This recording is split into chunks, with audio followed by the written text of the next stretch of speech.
Open Your Eyes is brought to you by the Belize Bank. Our country, your bank.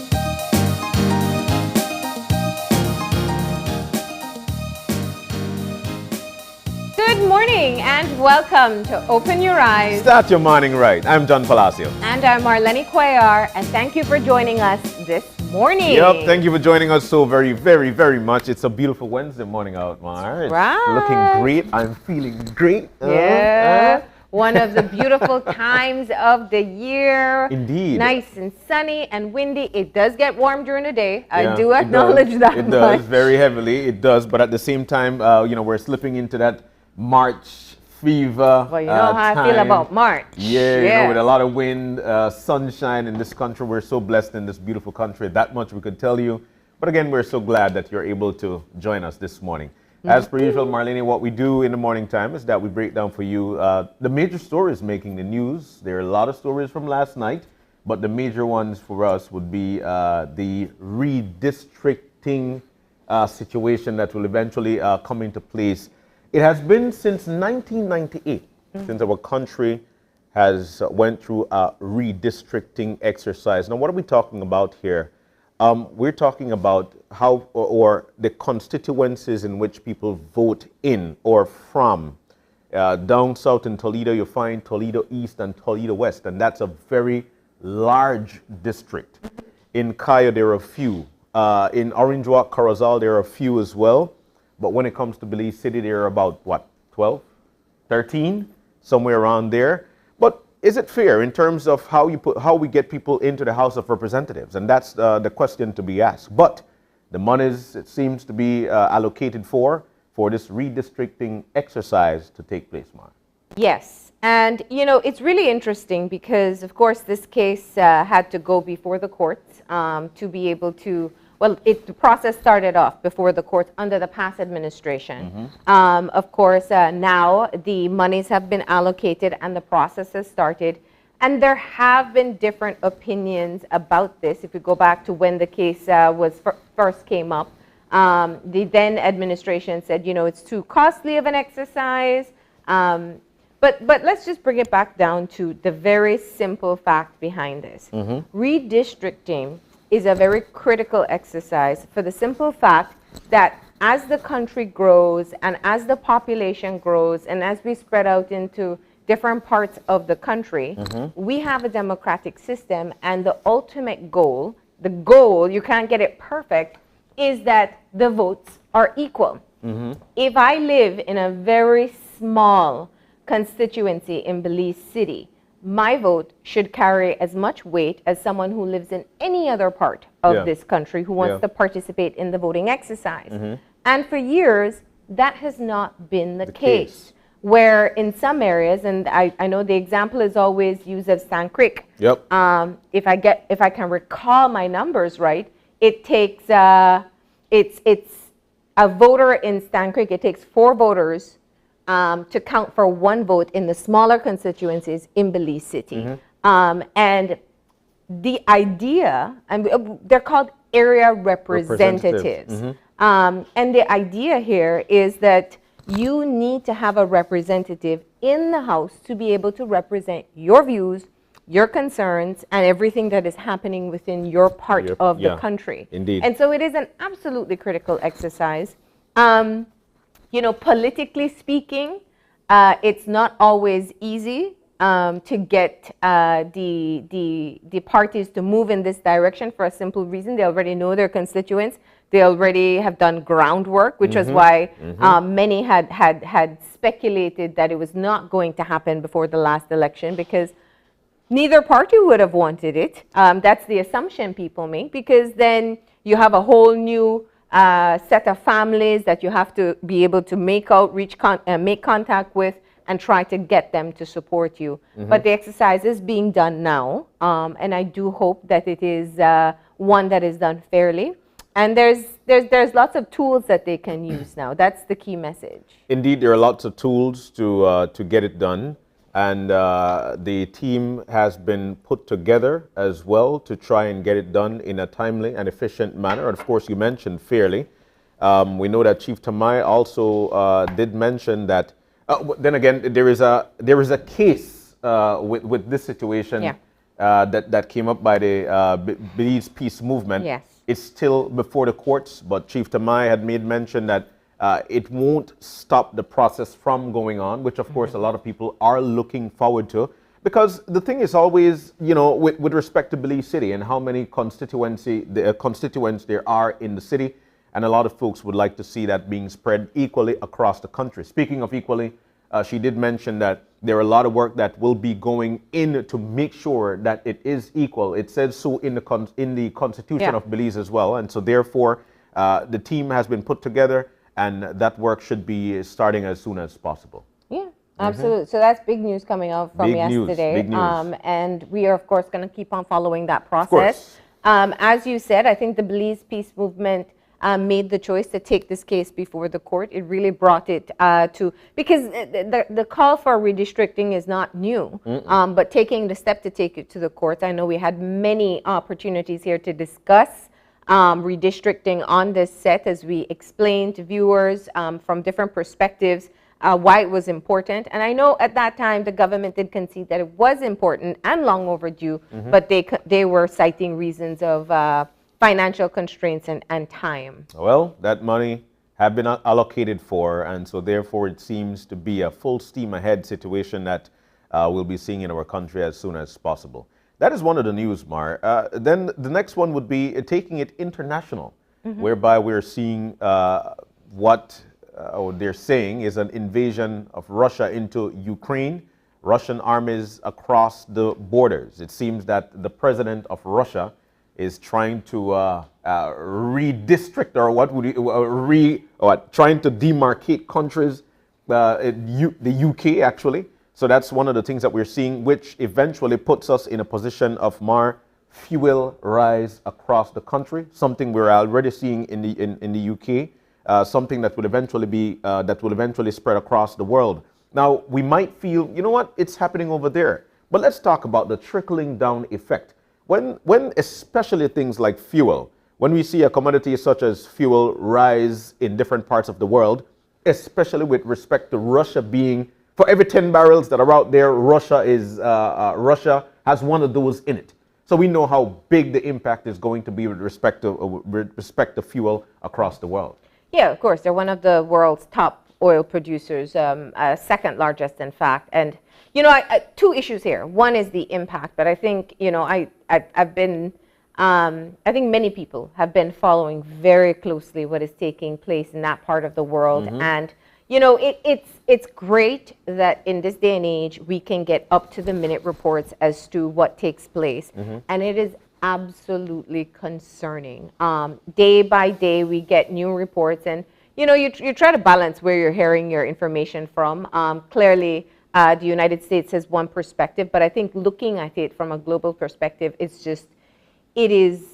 I can't imagine what it's like to be living in that part of the world right now. The idea of war potentially being imminent, or an invasion potentially being imminent, especially following past actions by Russia in Ukraine with the annexation, it is deeply, deeply troubling. And yesterday's announcement with the U.S. now moving to impose sanctions, the question is, will it now be a trigger effect? Is it simply a matter of a threat being made and no action will follow through, or will we be seeing a change or action taken in following through with the threats? And it is, I mean, it's a nerve. I have some friends who are in that part of the world. Wow. They're just praying every day that it doesn't escalate any further.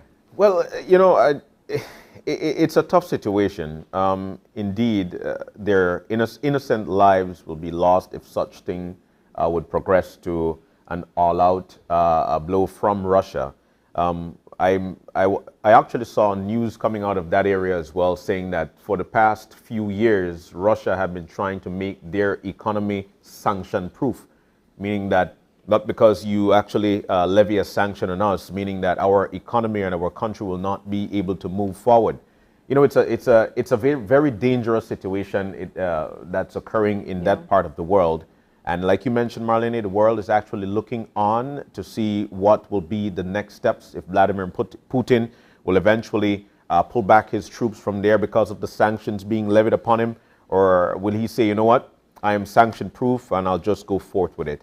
At this particular point, in this day and age, it is something that we do not need. We, I feel, should be living, you know, in love. That's just my thought. Yeah, well, I mean, I really wish it was that simple, but I do want to say, you know, of course, the update as of yesterday is that Ukraine is moving into a state of emergency, kind of preparatory efforts by their government there to be able to mitigate any effects if there are any attacks that come across the border. But, you know, we keep on watching, we keep on hoping that the global pressure will allow for Russia to pull back on the actions that they've been threatening to take. And the negotiations have just been such a challenge because for the rest of the world, most of what Russia wants are non-starters. They're not on the table to be discussed. And so this is a huge issue that's taking place internationally. And moving it into ramifications for us, yes, fuel prices, which are already at record highs in many parts of the world. The concern is, of course, how it will impact supply and drive up prices. And I know for us here, while we may not, we may not know even one Russian word, we have to think of how these things have trickle effects and what it will mean for us. Especially with respect to fuel, then again, one of the most important commodities across the world. And again, bringing it back to home with other stories here at home. Another suspected drug plane landing in the Belize district bordering the Orange Walk district. We had an interview with somebody in that area who said that they were hunting in the area at the time, hearing the plane hovering for about half an hour to an hour, hearing it making its crash land, and said, you know what, it's time to get out of the area, especially with respect to it being a suspected drug plane. And authorities all over it at this time. Well, Commissioner Williams has committed to an update to the media today so that the public can know exactly what the situation is. I think the same questions every time we detect or find a crash site following a illegal landing is the same. How does nobody notice all the movements of vehicles into the area and out of the area? Because the drugs, which is the assumption as to what's the motive behind here, they have to be moved. They're moved out. Their cargo. The cargo has to be moved. And so who is coordinating on the ground? And how is it that people don't see or notice? How is it that people don't see or notice, keeping in mind that it is after curfew time, you're not supposed to be moving around? And more so alarming, Marlene, is the fact that this plane landed in the Belize district bordering the Orange Walk district, which is a little farther from the Mexican border, where we know that these drugs are actually trying to find themselves in the far frozen north of America. And so therefore, what's going on? And these are the questions that must be asked. So like you mentioned, we should be hearing from the Commissioner of Police today, Chester Williams, with respect to what they've found and what they're suspecting at this time. Just another story there in the newscast that we had to dissect for you last night. And with that said, we hope that we kept you, of course, in action there. And finally, for me, with respect to coronavirus, we always try to give you an update with that every morning. And we're seeing the trickling down numbers of new cases and the rise of recoveries. And of course, that is putting us in a better position with respect to trying to get our country reopened and trying to go around living somewhat of a normal life, Marlene. Yeah, well, I think everyone is still waiting to see if there will be an announcement within the next few days for the lifting of the curfew, when that will happen, how that will happen, what type of regulation changes we may see. What we do know for sure is that the removal of curfew is on the table. We've heard the Minister of Health, Minister of Home Affairs, and the Prime Minister himself say that they don't think it's necessary any longer. Yeah. What we have heard from the Minister of Health is that mask mandates are not going anywhere. And I think, sharing in what you're saying, yesterday I watched numbers. We're now below 2,000 active cases that are reported at this time. Yeah. So we are seeing the decline of what was such a rapid spike with Omicron. And, I think globally, the conversation is the same. It's looking good, but we're not at the end yet. So please just keep on with all the protocols. Keep on ensuring that you protect yourself and your loved ones during this process. There we have it. It's 1,834 active cases. And yesterday there was a confirmation of 118 new confirmed cases. And of course, that's just from the persons who've tested. A key number there is looking at deaths that have been reported and hospitalizations. And so that is the reminder there that tells you that even if there are few cases, you just don't know how COVID-19 is going to affect your body. And so you must absolutely continue to practice caution. Definitely. And I do want to say that you are able to be reinfected following your recovery. I've heard of a lot of people who, following their recovery, said, you know what, I'm not able to get it again. I've got antibodies, and so therefore I won't be getting it. No. That's not the case. You are able to be reinfected. I know of people who've been reinfected 2 to 3 to 4 times already, and so therefore it's no joke. And this is the reason why the Ministry of Health continues to push vaccinations. Going out there, get vaccinated, wear your mask, wash your hands. These things are very important. It is very important that you do so. And there are vaccination clinics in every nook and cranny of this country, and I continue to say it every Wednesday and every Friday as long as I'm on here, that there is a vaccination site everywhere. It is easily found, and of course, it is free. There are countries right now who are not able to get their hands on vaccinations, on vaccines. So why not take advantage of what we've got within our country? Let's get vaccinated, Belize. And that is our message to you. All right, it's that time of the morning whereby we move on. We hope that we give you some additional motivation there. If not, then you want to listen to the eye opener. You might be additionally motivated. The eye opener is next. All right, and the eye opener for today, taken from dailyom.com, goes like this. Giving yourself permission to be silly will nourish your creativity and is a good exercise in letting go. Children appreciate all that is silly as a matter of course. Their grasp of humor is instinctual, and even the smallest absurdities provoke joyous gales of earnest laughter. As we age, this innate ability to see the value of silliness can diminish. Work takes precedence over play, and we have less incentive to exercise our imaginative minds by focusing on what is humorous. When we remember childhood, we may recall the pleasures of donning funny costumes, reciting nonsense poems, making up strange games, or playing pretend. This unabashed silliness nourished our vitality and creativity. Through the magic of imagination, you can be or become anything: a photographer, a professional athlete, a dancer, a pilot. Whether you take hundreds of silly pictures, revel in the adulation of your fans as you make the winning catch, boogie down rock star style in front of your bedroom mirror, or turn your desk into a cockpit, the ensuing hilarity will help you see that light-hearted fun and adulthood are not at all incompatible. I love it, Mara. It took me back all the way back. Pilot. 3, 2, 1, go. All right. Marlene, I've always wanted to be a pilot. I've told you this countless times. That's why I said it. My goodness. You know, this took me back all the way to the late 80s, early 90s, growing up in PG, playing pretend. being silly, not listening at times when they told us, you know what, you guys are not able to go to Andrea Creek. Andrea Creek was a little creek that we loved to go and take a swim in.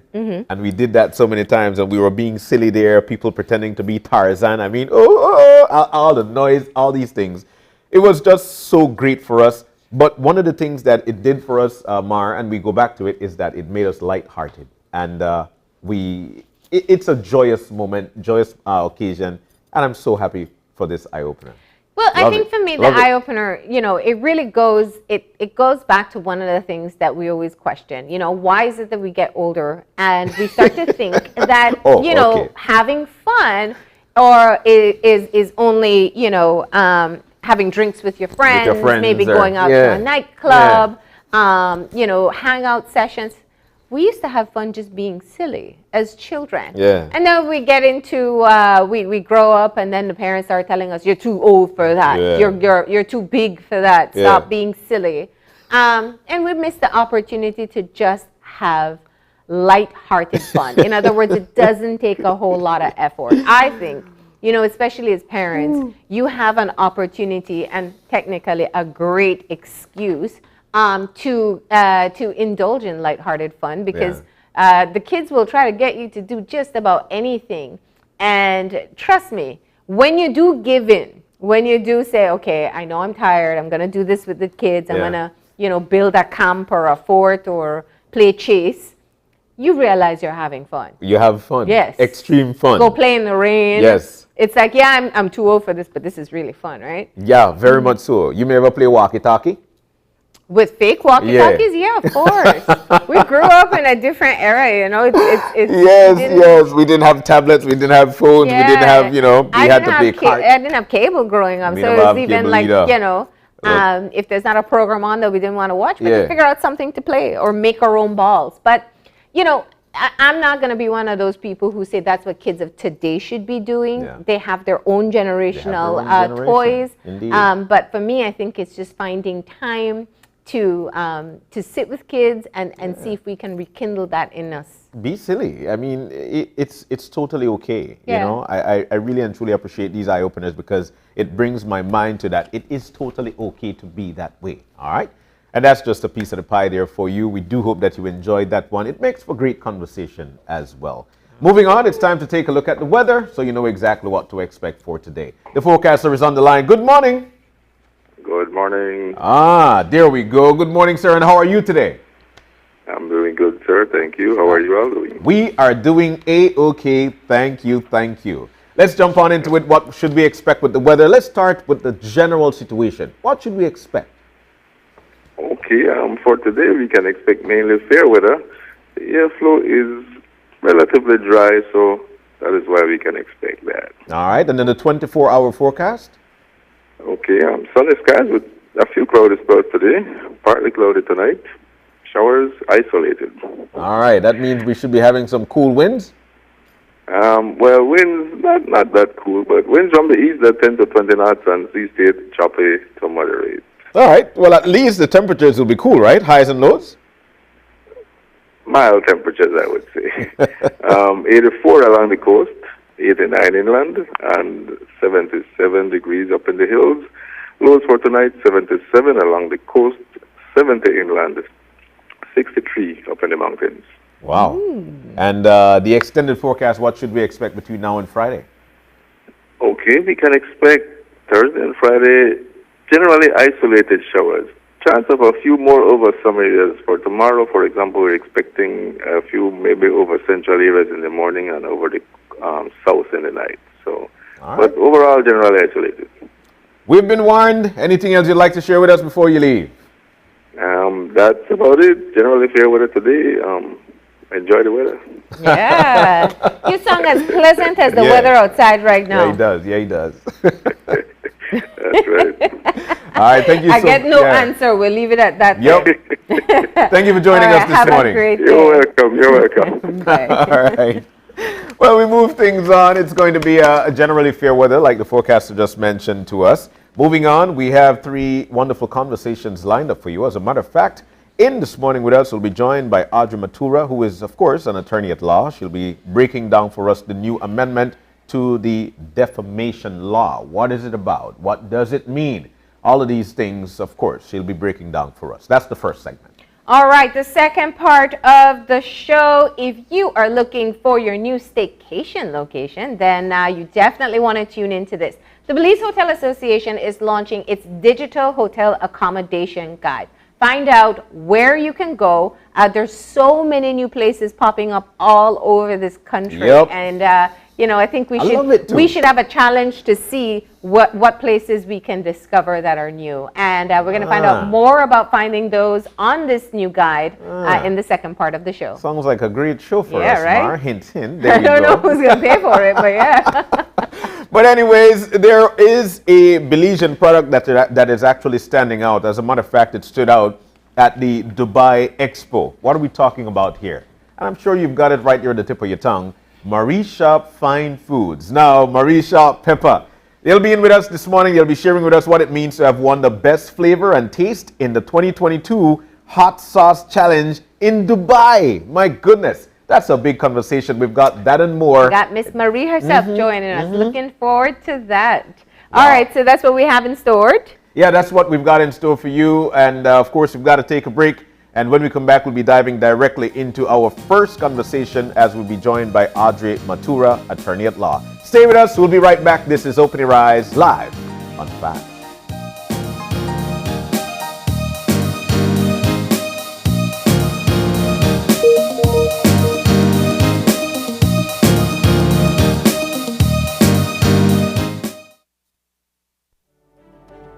We have been a partner with Smart for over 10 plus years. We have a full Smart plan we use as our major driver for our business.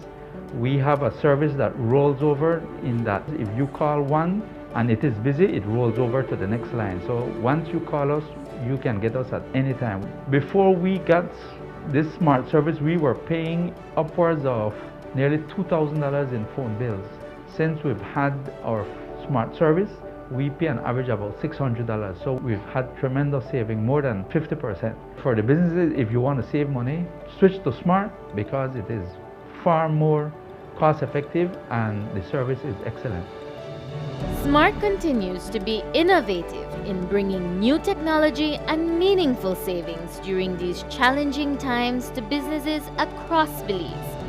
Sign up for our VoIP technology or broadband packages and save more. Your life just got a lot less complicated with Belize Bank Contactless MasterCard Debit Card. Introducing our Standard Debit and MasterCard Platinum Debit Cards. Now you can make purchases anywhere MasterCard is accepted with one tap, pay and go. Your contactless card never has to leave your hands, especially in these times. And your card is embedded with multiple layers of security. Platinum card holders get to enjoy extra benefits like price protection, purchase protection, trip inconvenience, and luggage protection, just to name a few. Start enjoying a cashless lifestyle today with the Belize Bank. This Valentine's Day, share the love for less with Cellular World. Get the best deals on our selection of electronics and find the perfect gift for that special someone. Take advantage of our phone deals, starting as low as $45. Plus, we have the latest phones from Samsung, Apple, Alcatel, Xiaomi, to name a few. So whether you're looking for a tablet, smartwatch, headphone, gaming console, or speaker, we can help you share all the love for less. Visit us at any of our Cellular World branches in Belize City, Belmopan, and San Pedro. Or WhatsApp us at 615-5141 to start saving when you shop with us this Valentine's Day. Cellular World. Low prices, more choice. If you're looking for low-cost television advertising, have we got a deal for you? Advertise on Channel 5's Daily Classifieds. Channel 5's Daily Classifieds is one of the most effective methods for introducing yourself and your business to the community. Use our Daily Classifieds to recruit employees, promote specials, promote your products or services, promote a business opportunity, increase traffic to your website, and advertise items you have for sale.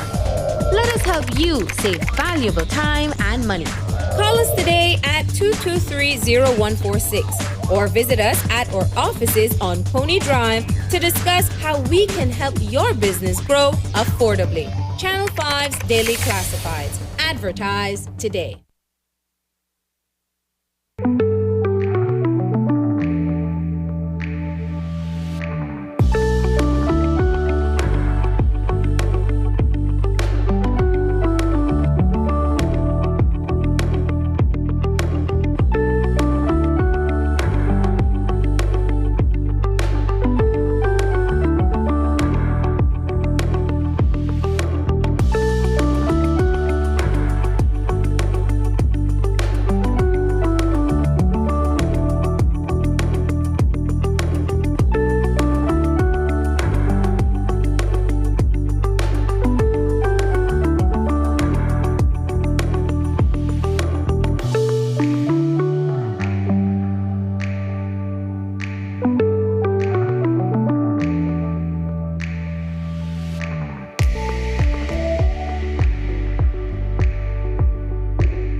And welcome back to Open Your Eyes, and we're moving now into our first segment for the morning. We are actually joined by attorney at law Audrey Matura, and this one is all about breaking down the new amendment to the defamation law. Now, there are many questions to this. We saw it in the news, the media was there, and got the opportunity to ask a lot of questions. But firstly, Audrey, welcome.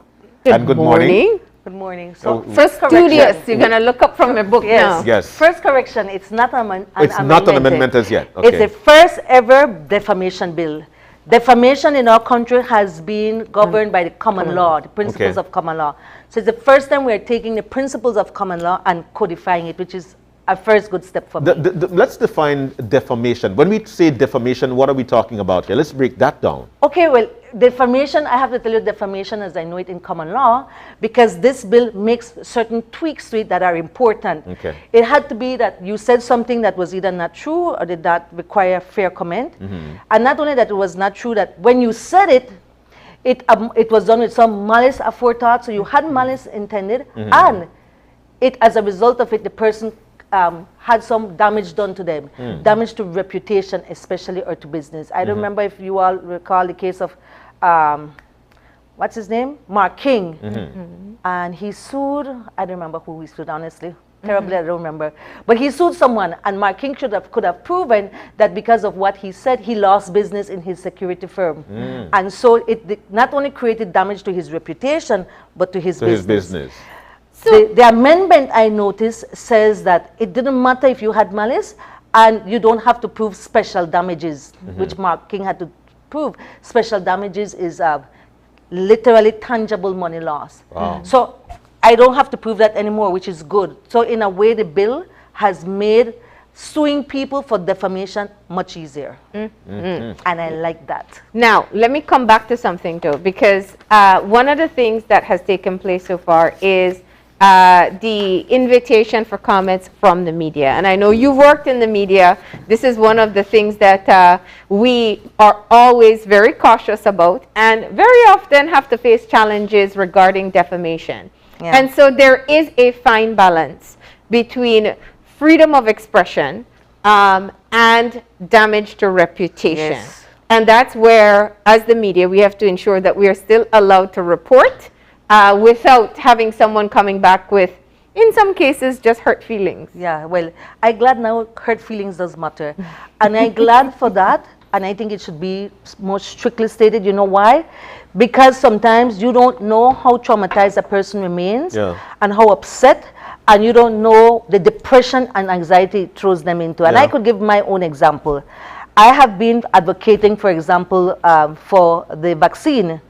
And if you all notice, I went quiet because I'm getting a lot of attacks that I'm being paid to do that some big company, this one bought me and so, and those things, believe it or not, were very hurtful to me. And at one point I got very depressed because I'm thinking, I'm genuinely concerned about the overall health of this country. And I don't even know where those little skits from wherever corner come. I've never seen it's fake profiles.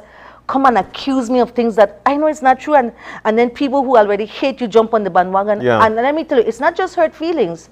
We like to make feelings say, oh, you should just have hurt feelings. No, it goes deeper because you don't know what the person is going through. You don't know what you've sacrificed to do certain things. So I am glad, and especially attacks against public figures. So I am glad now that it's not just hurt feelings, that you can sue people. So there are a lot of things I like about the bill, but there are things I would tweak otherwise. All right, so let's move into some of the substantial changes, right? What this separation of the defamation bill itself allows for. There is introduction of something called innocent dissemination. Yes. Let's break that down. Before you go that is, I want people to know there's a huge, big difference with the bill that I like. Under the common law, they made a distinction between libel and slander. Libel would have been anything you write, written words, and slander would have been anything you say. And each one of them had a different way that you brought it and what you had to prove. I like that they now say there's no distinction between slander, nor is there any distinction between libel. So that, and I brought my old common law book because it gives the whole thing. And what this bill has done, it actually throws out some of those concepts and keeps those that are more relevant to our time. I was going to say, and it's a part of just understanding that the dynamics of publishing has changed. So it's not that, newspapers are still in existence, but you can be able to publish in many different ways and also produce video. Yes, yes. That's true. So, yes, your question. Don't pay in mind my brain. Well, I don't know because you look like you're reading something. No, you can talk. Trust me, my brain is trained to go through everything. I'm working now. This is like work for me. So let's dive into. You said that there were some things that you appreciate. The no longer needing the distinction between libel and slander is one. What other good points have you found in the bill so far?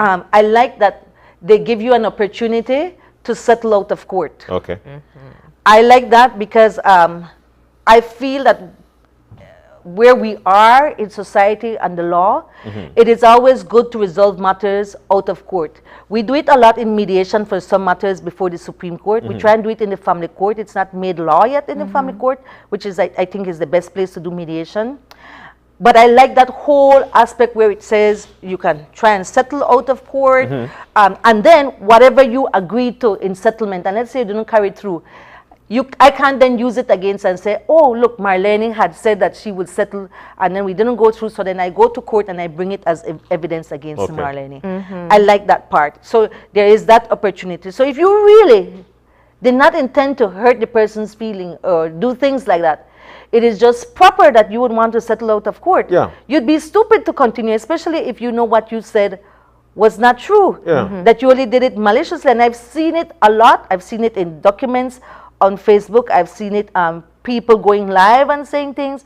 I've seen it in court documents. I see it in the National Assembly, which those are special areas I want to discuss. But for now, that is definitely one of the issues that I like, that I think is hands down good.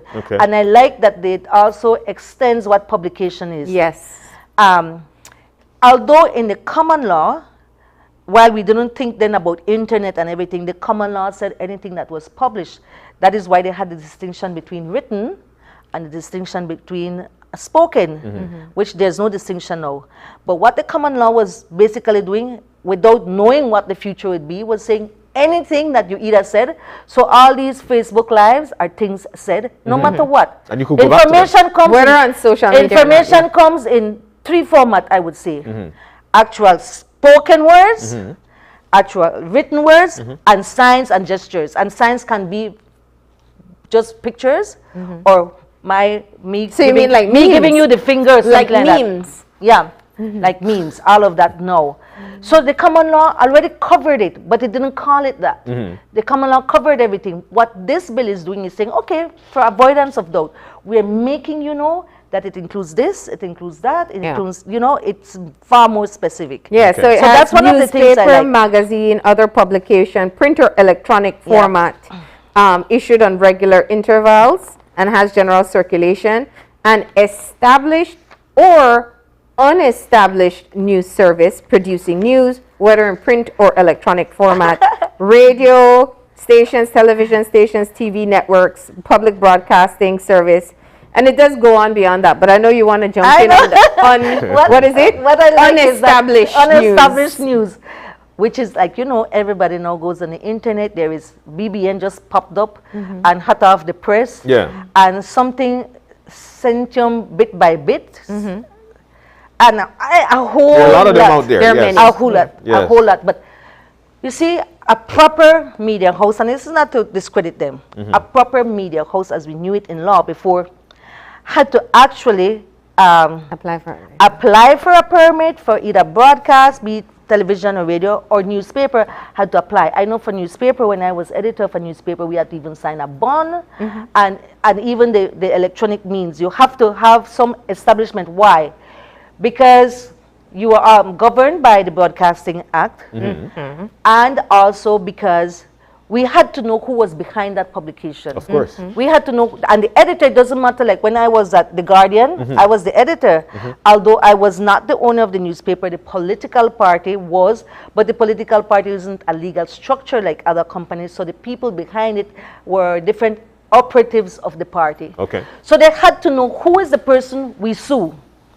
This is a legally composed entity. So clearly they would always sue me in my name. The editor, Me yeah. as editor, not in my personal name. I remember once I had to sue Channel 5 and I sued the Belize Times. And I had to put the name of the editors. I mean, they were kind of my colleagues, but nothing personal. I've read that story, yeah. Nothing personal. But what happened? Under this new legislation, or under the new era of communication, all kind of people pop up and say, I mean, They're not used. I have my own Facebook Live, so I could tell you it has But no you name. use your name. Yeah, I use my name. They would know me. But think about the many fake people who go post things, and we can't find them. So the good side of it is that it includes everything now. The Yeah. bad side is that I don't see anywhere where our investigative people at the police have been able to show us that they can track who are the people behind these fake profiles. Yes. You know? Yeah. And you all see, especially politically, you could see their fake profiles. I've never blocked so many profiles as I've done just before election 2020 and up to now. Because when your party is in, or one party is in opposition, some people like what you say. When party change, they don't like it. They don't like it. So it's just sick. And Marlene, you all need to see this legislation in tandem with this cyberbullying legislation. Well, that's what I was going to get at. But before we get there, I think this is a big part of what changes the avenues for defamation as well. Because when we talk about social media especially, there are challenges in being able, it is identifiable if you go through the official service and you can apply to Facebook or YouTube or whatever site and get the information. But I think it also recognizes that is now a space where you can defame somebody. I use the example of your live where you use your name.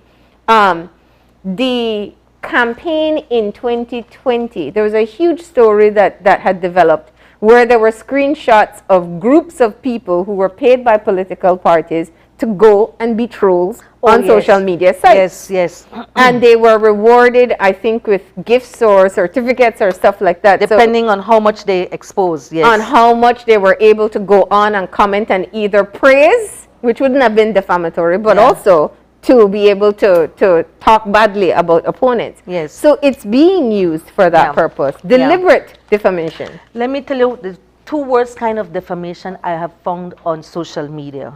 The two worst kind. Those where people's personal life are attacked, and those where political issues are sidetracked, not by the issue, but personal attack of people pushing the issue. For example, everybody saw the live with Mary Beth and Tanga and Christine, whatever. Those women said to each other very defamatory things. Yes. And if one wanted, they could have gone after the other. But you have to make a distinction between defamatory, and which is maybe truth but rudely said. And that had a combination of both. But none of them opted to go this route because I bought this book because it's already addressed in our law, for whatever reason. So what has happened is that people have reached the point where they think it is the norm to go on social media and rant and just rant about who they sleep with, who say or what I whatever. want. Yeah. And what worries me that this bill does not address is that one of the defenses is truth. So it may be true that you have 3 wives or 3 women you're playing with. Sorry to use you as an example. That's because all right. I know you're not doing that, right? That's all right. But let's say that's what they say. It may be true. But where do you draw the line between what's true and what's your privacy? Yeah. And I think that needs to be amended in this. So it may be true that some Mrs. X had an abortion. That may be true. But while it is true, is it your place to say it on social media? So what I worry about that this bill does not include is that truth is the defense, which is the same truth in the defamation under the common law. It's a defense. It's usually truth or fair comment. But there has to be a distinction when it becomes now a matter of privacy. And I like the ruling that they had for Meghan Merkel against the I think it was the Daily something from the UK. And what had happened, it is true that she wrote a letter to her dad, and in that letter she expressed certain things that were very personal. The father then took it to the newspaper, and the newspaper published segments of it. And what they published was true in that she did write and whatever, but she won on her constitutional right to privacy. And actually copyright, because that's her writing. That's her writing, It was private and privileged between her and her father. Her father had no right to disclose it. He sends it to the newspaper publishes it, and then it becomes so snowballing in what that woman had to suffer mentally, emotionally, to the point that she left the country. Imagine. Yeah. People don't want to see that. They just see. But don't you? I mean, this So is where the law becomes. I mean, I'll ask you. I hear the point on privacy, and that's a whole other conversation. We haven't even dived into that as yet. But the challenge here is that we do have public figures who have a responsibility of accountability, and where it may be a domestic issue, it may be deemed private for John. No. It's not private where it becomes a criminal matter. So if you're talking about domestic violence, you lose their privacy then. Because the person who is suffering the domestic violence is a person that the state should protect. So the minute you go to the police station and see that's no longer private. It becomes a criminal realm. So what you have to see happening is that there's an overlap of certain principles of law.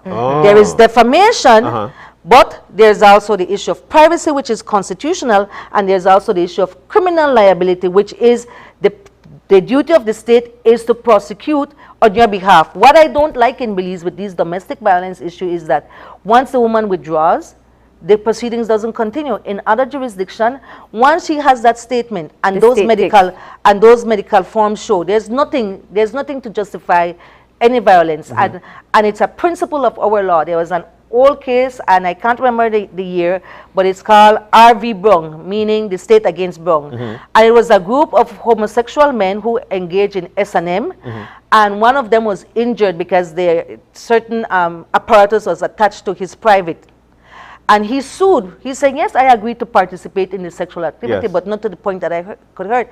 And the ruling, which is still the ruling for this country, is that even if you're a consenting adult, you cannot, absolutely cannot consent to a certain level of harm. That is the rule. So that the minute he went to make a report to the police station, that became a matter of the state. Because you've gone to an arm of the state, which is a constitutionally established arm, to say, look, X, Y, and Z hurt me. These are the things they did to me. It becomes a criminal matter. And that is my problem with the Belize legislation, which is not directly with this, but we allow women, children, and men to go and withdraw. No. Even after the certification from a medical examiner that this had happened. Yes, and the most famous case is the Rihanna and Chris Brown, although it's in the US, it's the same principle. She wanted to withdraw, but they're like, no, your statement is here already, your medical report is here. And you have to understand, victims withdraw for different reasons. And that's why when we had the commissioner on the show, that was one of the questions he asked, because clearly he faced a lot of backlash for proceeding with the warrant after the case with Patrick Faber. And my question to him moving forward from that is simply, will that be the case with all domestic reports, domestic abuse reports that are made? It should be. Because it is, you're right. Legally, that's what should be done. But they've been selective as to when they enforce it. That's the problem, why he took the backlash. And there's a reason. If we separate the political case from it, sometimes the victim, most often women, are not in a position to proceed with the case because they have no other home to go to. They have no other source of income, or their children are being held as leverage. So maybe at that point they thought they could get out. Then they realize, I have no out. And so they withdraw the charges. And sometimes the truth is, the mind of an abused person, the abuser comes to you and promises you everything you ever wanted, all the love, care, and attention. It's a your mind is programmed. I mean, literally your brains get programmed to certain conduct. Your mind is programmed to looking forward to that honeymoon period, that you finally getting what he promised, knowing that it will be a cycle and it will happen all over again. That is why the state has got to protect victims. And in many instances, both are victims, because so once a report is made, even because you're asked whether or not you want to proceed with charges, once a report is made, if I make a report and I say I don't want to pursue charges, what's the situation there? It is still a public document. It is still a public document. You've gone to as an arm of the state to make a report. Yes. You see, only here in Belize, the media doesn't know to go get access to these things, you know. Once you go to the police station, it is a public document. The police, however, can then rely on certain sections of the law for protection, for saying that it will interfere with the investigation, it's against the public interest, it's against the national security of the country. There are exceptions, but the general rule is that any document you put in any public institution in Belize is a public document. That's why we have the Freedom of Information Act, which then makes the exceptions as to what cannot be public. It's just that we have not been able to use the law in our favor. And that is why I like that this bill comes about, because it will push everyone to be more alert as to what the law, and to see the overlap in legislation. Exactly. Let's come back. I want to get back to the defamation, because we were talking a bit about the social media part. And for me, this is a critical area. I think that we see, and we have talked about in so many different instances, the level of vitriol that can come out online, because there's a they call them what? Keyboard cowards. So they're hiding behind a keyboard to say things that they would never say otherwise. They would never say to my face, trust me. Clearly, you've been victim to this very often. Yes. But I've learned how to go after them. I go research them and I put up back a lot of things about them, and they vex. So you defame them after they defame you? No, I don't really defame them. I'm kidding. I go on their page, I click their pictures, I see who their families are, I see what is the trend of what they put on their page. I call out those that I know are fake, but based on what you say, I go and I paste it under your answer and I show your picture, I say, I hope your daughter and your wife will accept that, whatever. And I go, and I shut them up. I've learned how to shut them up. But this is moving into a whole next conversation because the cyberbullying legislation is also important. In some parts of the world, they look at anti-trolling laws as well because that's one of the practices. It's not unique to us. It's everywhere. We're behind. Yeah. We're behind. But Marlene, on the cyberbullying law, what I want people to know is that this strengthens that. You can now go after the persons who are attacking you two ways, criminally and civilly. Defamation is a civil suit. I was going to say, yeah. So you go by the civil court. But that does not prevent you from going to the cyber law. To the cyber legislation and going to the police station. I tried to do the first case that I know of for myself, and the police, they're clueless. They have not been, I wrote the report myself. It was a domestic issue, and one of the persons went on Facebook and said, I mean, some of the nastiest things about the other person. I'm using the nastiest words, dragging in the family and everything. And what did that do? It did have an effect on the person. Yeah. And under the cyberbullying legislation, once it damages you and depression and anxiety and all of that affects you, that is basis to bring it criminally. But that same evidence can be used for a civil suit. And that is why I like this legislation, because one is shoring up the other. And so you might not want to go through the criminal process, and you might elect to have only one, but if you're strong enough, go through both of them, because it has got to stop. People can't just say any nasty thing they want about you Anymore. And, you know, I do want to take a moment to say, because it is a very important, we talk a lot of the negatives and the antiquatedness of our laws, but one of the positive things is that defamation is not a criminal offense. And I know when you talk freedom, which means you can't go to jail for it. Freedom of the press, especially, it's an important fact for us, because in other parts of the world where journalists are persecuted for reporting, sometimes they have the threat of going to jail. Yeah. Yeah. They do. Okay. I think where I would like to see a further amendment to the law, especially the Constitution, is to actually make provision for the press as a stand-alone entity. Yeah. Right now, sadly, freedom of the press comes under the Constitution, dealing with the section of freedom of expression, you know, and freedom of conscience. But it's so weak because when you see freedom of expression and freedom of conscience, you're thinking more about an individual. And although by law, a company and other entities are a legal person, the way the Constitution is written, it was envisioned as your personal rights. The fact that you have to scrape the poor media in there is not really good. It would be good if there's a constitutional amendment where specifically outlines freedom of the press and ensures certain protection for the legitimate press. And it's not to make other people feel bad, but I think that what we should have is that, like me, that I do a live, there should be a way I could go register with myself a special license or my live as an entity that disseminates information. Yes. That's one way for me to be held responsible, and it's also one way for me to be accorded certain protection. So let me ask you this: while you're saying that, wouldn't you feel that because this will be put forward? Don't you think that there must be something to put forward?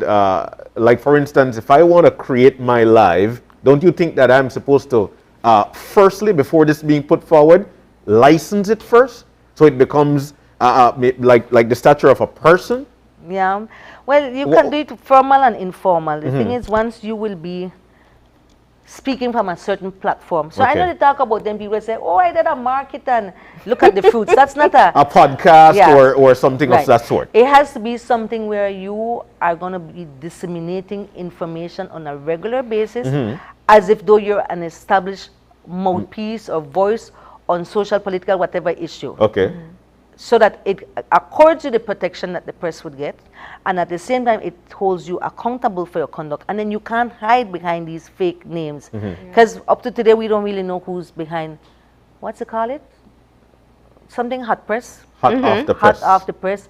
Now there's syndrome. And bit there's by a bit. difference too, because Then even when we look there's at so it, many names, right? when we look at it, some of these pages don't hire people to gather news. Breaking news does. Yeah, Breaking news has news gatherers. Yeah, they do. But not all the pages that are disseminating information that they say is news gathers news. They grab from other Well, let me sources. But they aren't registered as far as I know. Well, there's no mechanism to register a social media page. Yeah, But that's why in this That's why law we where have it to talks evolve. about unestablished news media, Yeah. I guess that is, they now fit as unestablished. But should the question now be that if you are claiming or selling advertising for a news site, then you should be registered in some way. Yeah. I remember an incident I had with BBN where they reportedly quote something I said. And it was one, I didn't really say it, and what happened to what I did say was not accurately reported. And it had a matter to deal with what was going on before the Court of Appeal. I wasn't aware that that publication came out. But the president of the Court of Appeal read it or was brought to his attention. I was not in court when it happened. And I was told that he ripped me apart. He didn't find out if it's true at first, nothing. He ripped me apart in that courtroom and said that he would deal with me and whatever. That's how a colleague of mine that was in court called and said, hey, did you say and so that there's some publication? And then I went to look for it. And then I said, no, I did not say that. And I could have produced what I said. By then, of course, the president did not rip me apart personally as he said he will, but he had already done it in front of several people that really affected my profession and there were foreign press there and there was foreign judges there, and I think that was unfair to me. But I had no remedy. I had no remedy because what he was saying was from the bench and he has a certain privilege.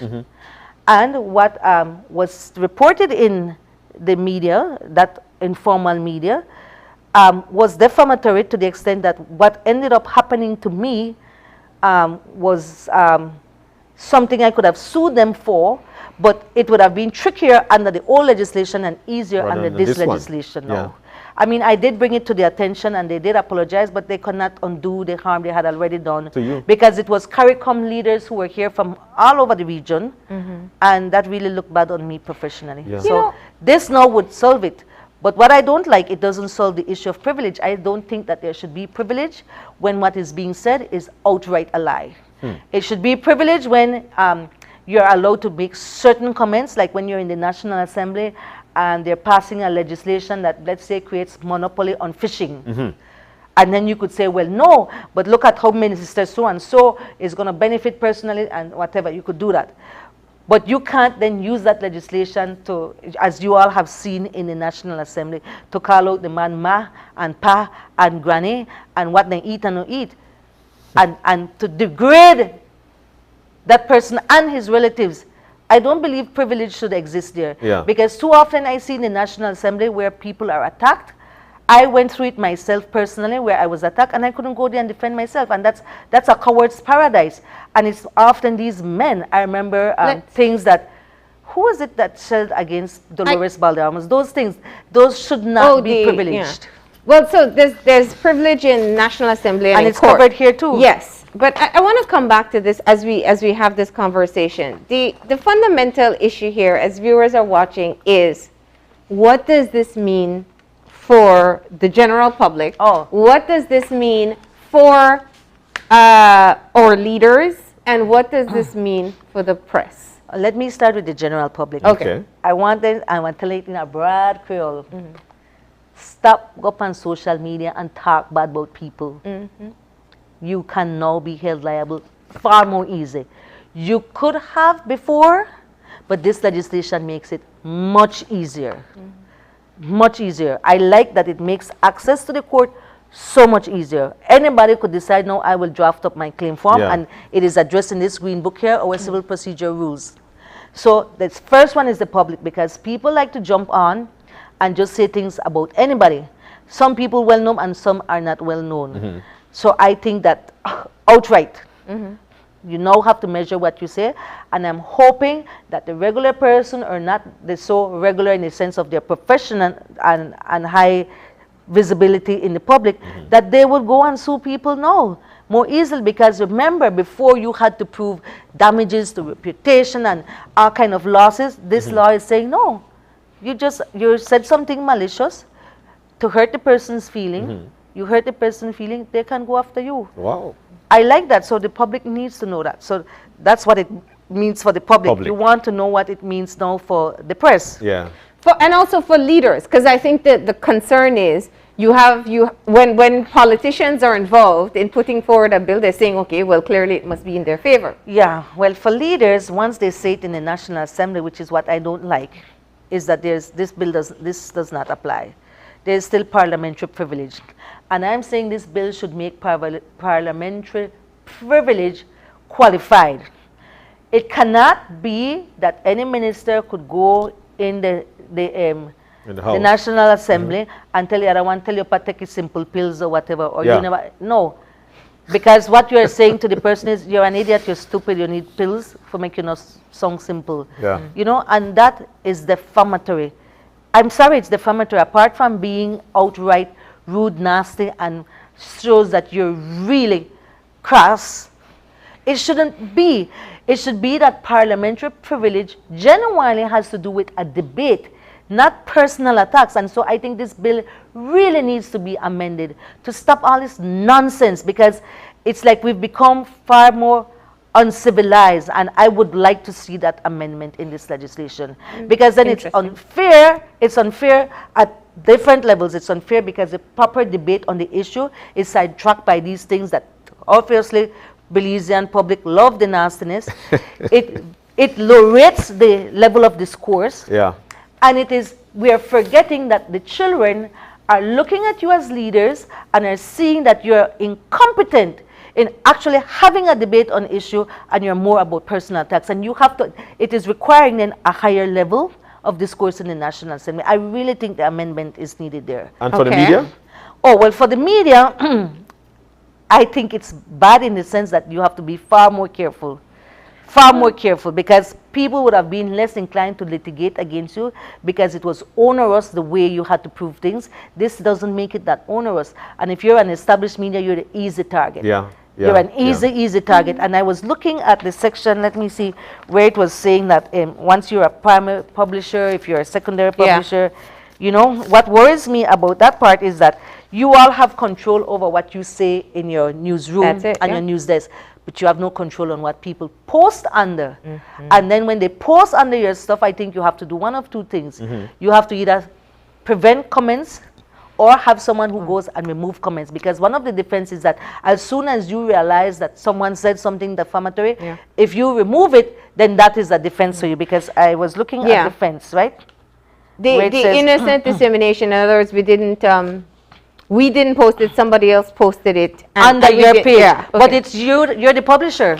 But, and this is a part of you know, the media representatives had the opportunity to meet with the committee, and this was one of the issues of concern, for the simple fact that there are cases where third-party comments, in other words, the people who post under your live, I go remove who defame somebody else, and the mechanism needs to exist, because it's unmoderated. Nowhere are people able to moderate all the comments that come through social media. It's true.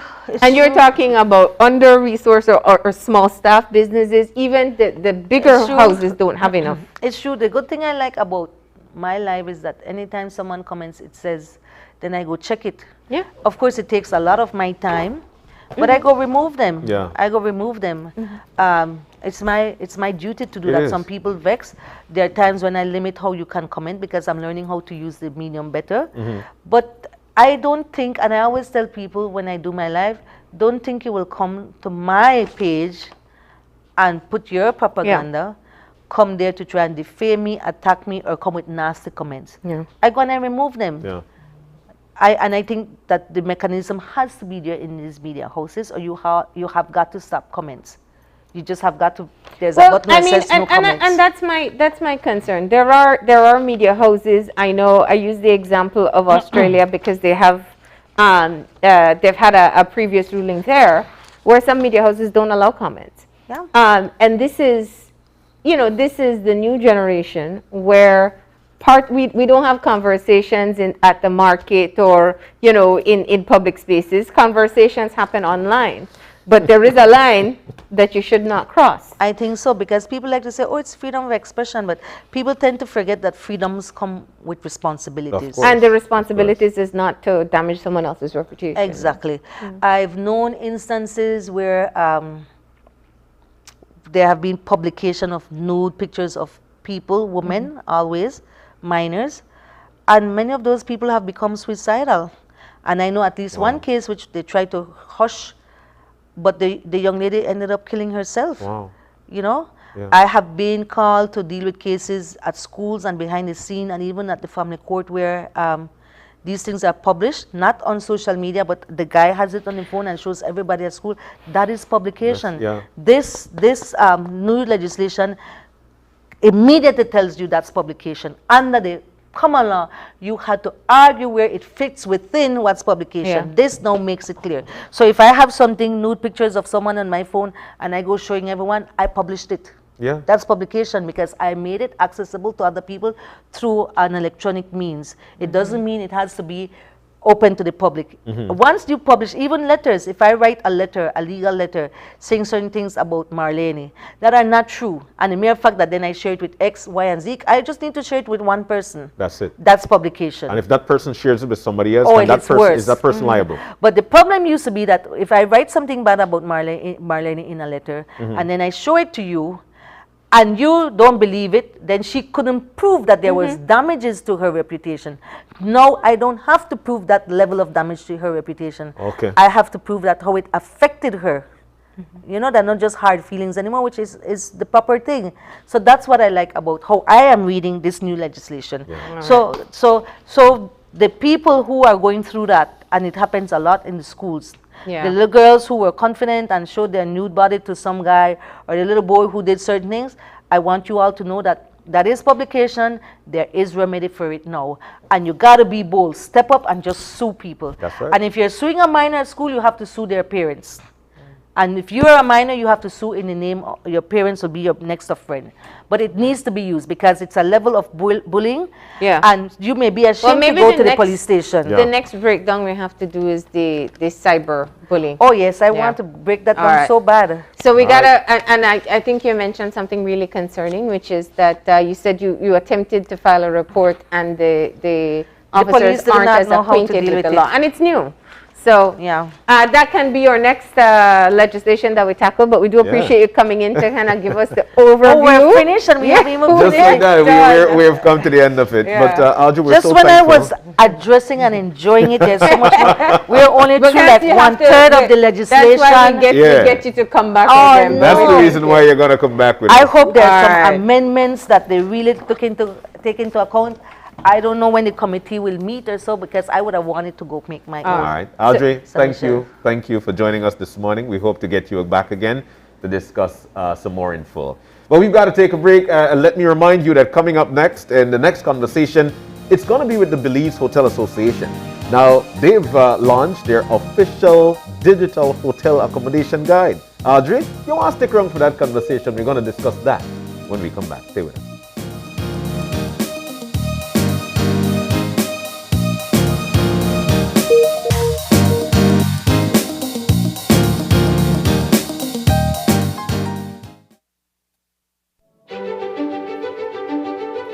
Technology is ubiquitous, and it's transforming how, when, and where we work. Fulltech Systems is placing award-winning devices in the hands of information workers, allowing them to work without compromise in a world without wires, to innovate, create, and to maximize productivity anytime, anywhere, satisfying the needs of the desk-centric remote and field worker and every other worker in between. We are providing the industry's best devices to businesses going through the process of digital transformation. Partner with us today to provide the solutions that will allow your employees to work effectively and efficiently to enhance your customers' experience.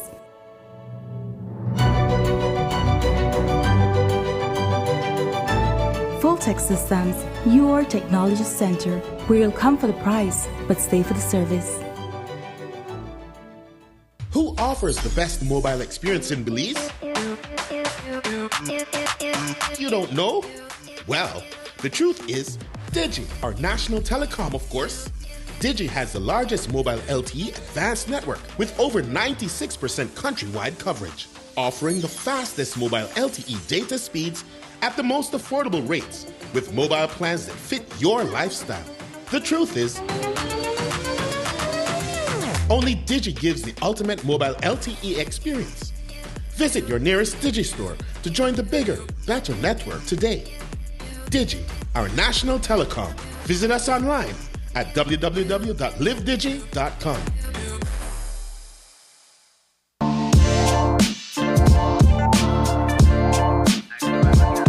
Connecting people.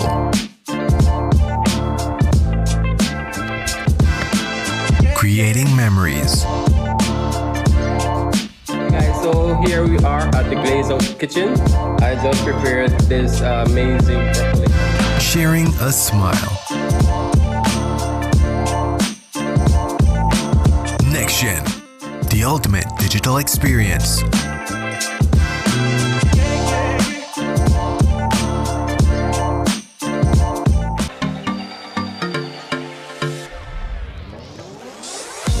I chose Galen because of its strong reputation. Great scholarships. I came because I can take all my classes online. It is what I need to take me where I want to go. To learn more about our various programs, visit our website at www.galen.edu.bz or email us at admissions@galen.edu.bz. And come soar with the Galen Eagles.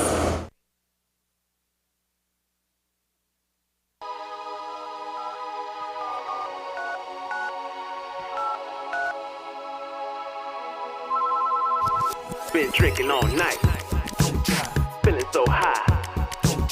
Better not drive, won't even try. Been drinking all night, feeling so high. Better not drive, ain't gon' try. Been drinking all night, feeling so high. Better not drive, ain't gon' try. If you're drinking and driving, I'm not going with ya. If you're drinking and driving, I'm not going with ya. People die every day, I'm not going with ya.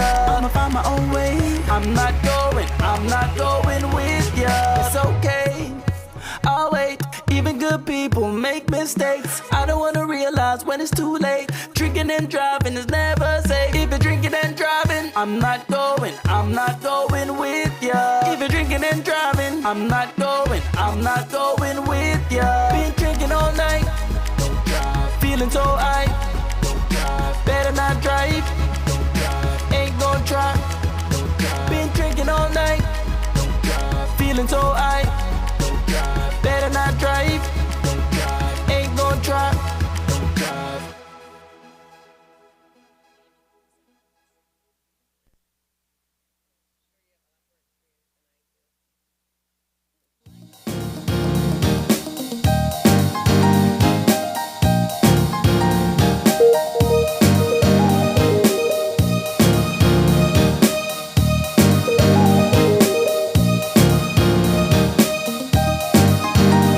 And we're back. Welcome back to Open Your Eyes. We're moving now into our second segment for the morning. This one is all about the Belize Hotel Association as they launch their official digital hotel accommodation guide.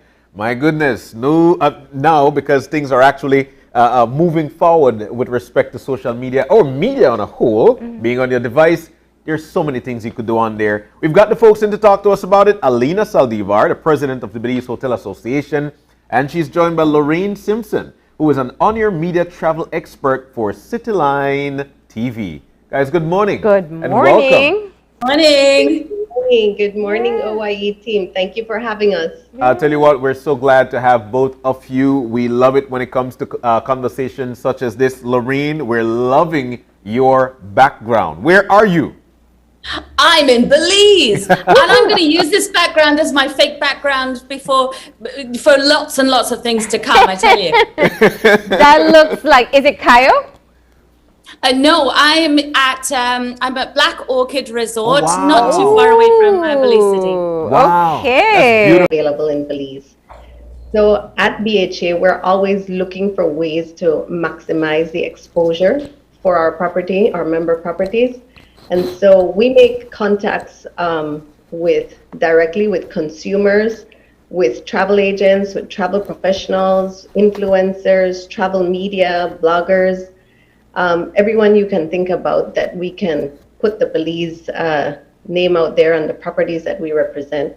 And so now we have this awesome tool that we can use to provide to all of these travel professionals all over the world with this link to our guide, so they can peruse all of our diverse portfolio of accommodation properties at the click of a mouse or just a tap of a finger. Yes, so it is, it's very interactive. It features a lot of interactive tools and links to the properties that very user-friendly for any device. So you can flip through the various categories of hotels to find one that aligns with your needs, with your wish list, with your budgets. And so it's going to be an awesome tool for travelers. We have it by destinations. So if you are planning to stay a couple days in the city or up north, southern Belize, western Belize, Keys and atolls.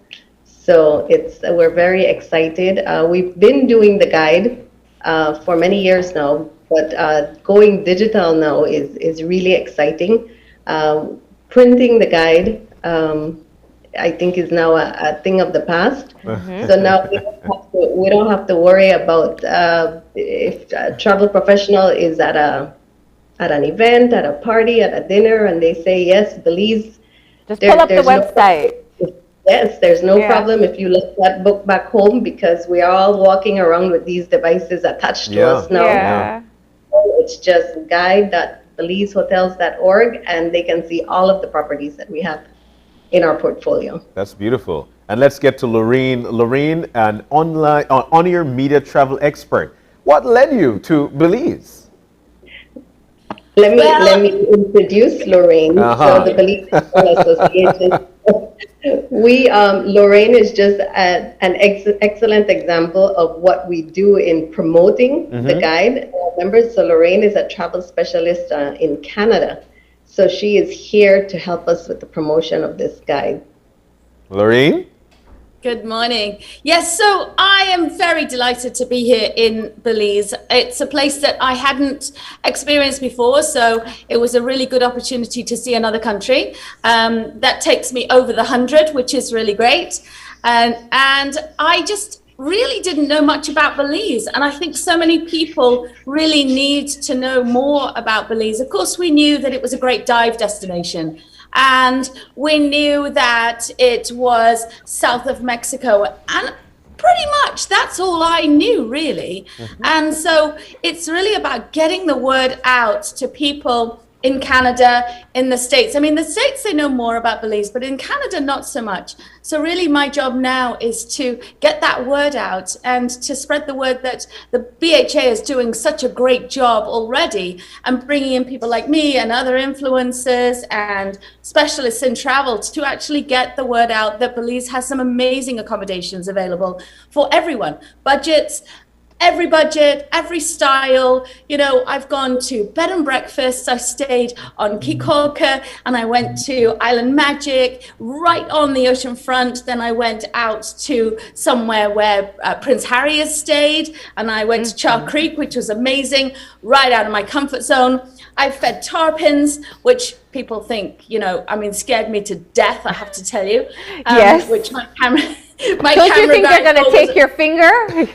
Oh my gosh, and it's gone a bit viral, I have to tell you. It was really crazy. But it's all experience, you know, and this is what people are looking for now, is experiential travel. I think that the days of going to the mass touristy places, where there are loads of crowds and everything are gone. And so now, as Winston Churchill said, never let a good crisis go to waste. Yeah. Let's use this opportunity that we have post-pandemic and showcase what you have here, because it is a trending destination, or it should be a trending destination. And we're going to make it that way because it's off the beaten path, sustainable, responsible tourism, giving back tourism, open spaces, beautiful places, fewer crowds, and an up-and-coming destination. So let's use this opportunity now to get this word out to those people who are looking for that exact experience. Lorraine, you warm my heart Yeah, the way you talk mine about with such passion about Belize.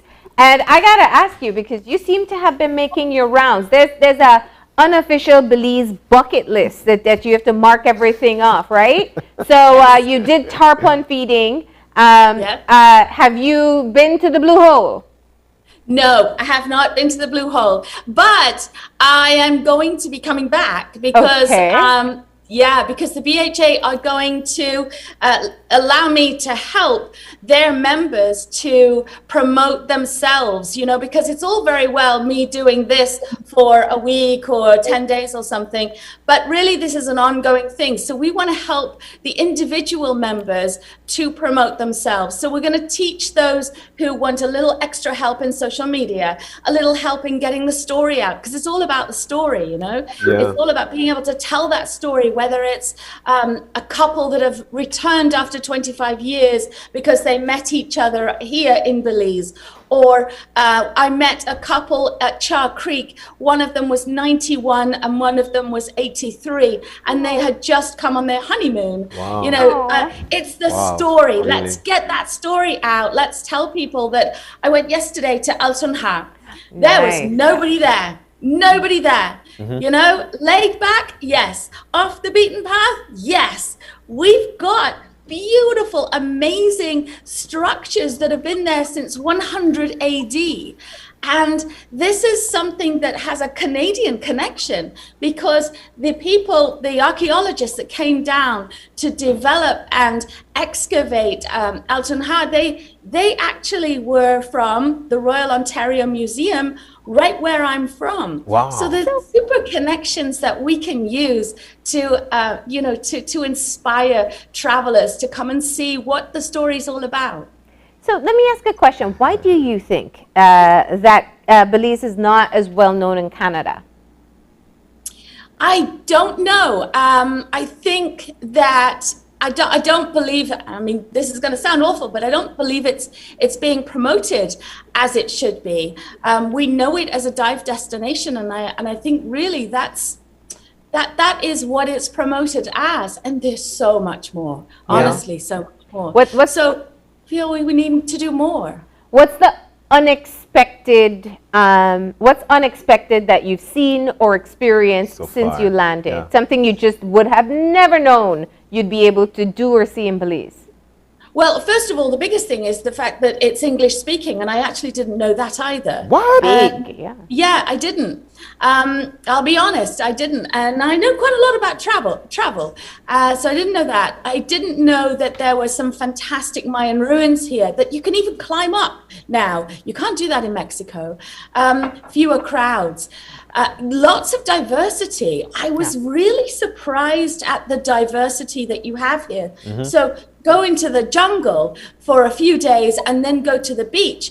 That gives you that center. If you're a person that doesn't really want to do a dive holiday, or you don't want to just fly and flop, you know, come to a beach and lie there, but you want to do stuff. Oh my gosh, there's so much to do. So that really surprised me, that there is so much diversity. And also I love the culture.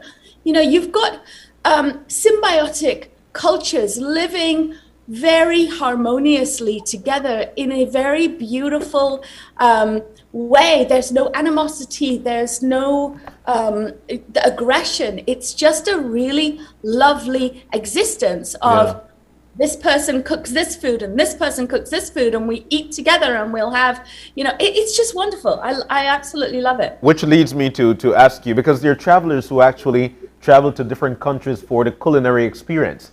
Lorraine, what has been yours so far?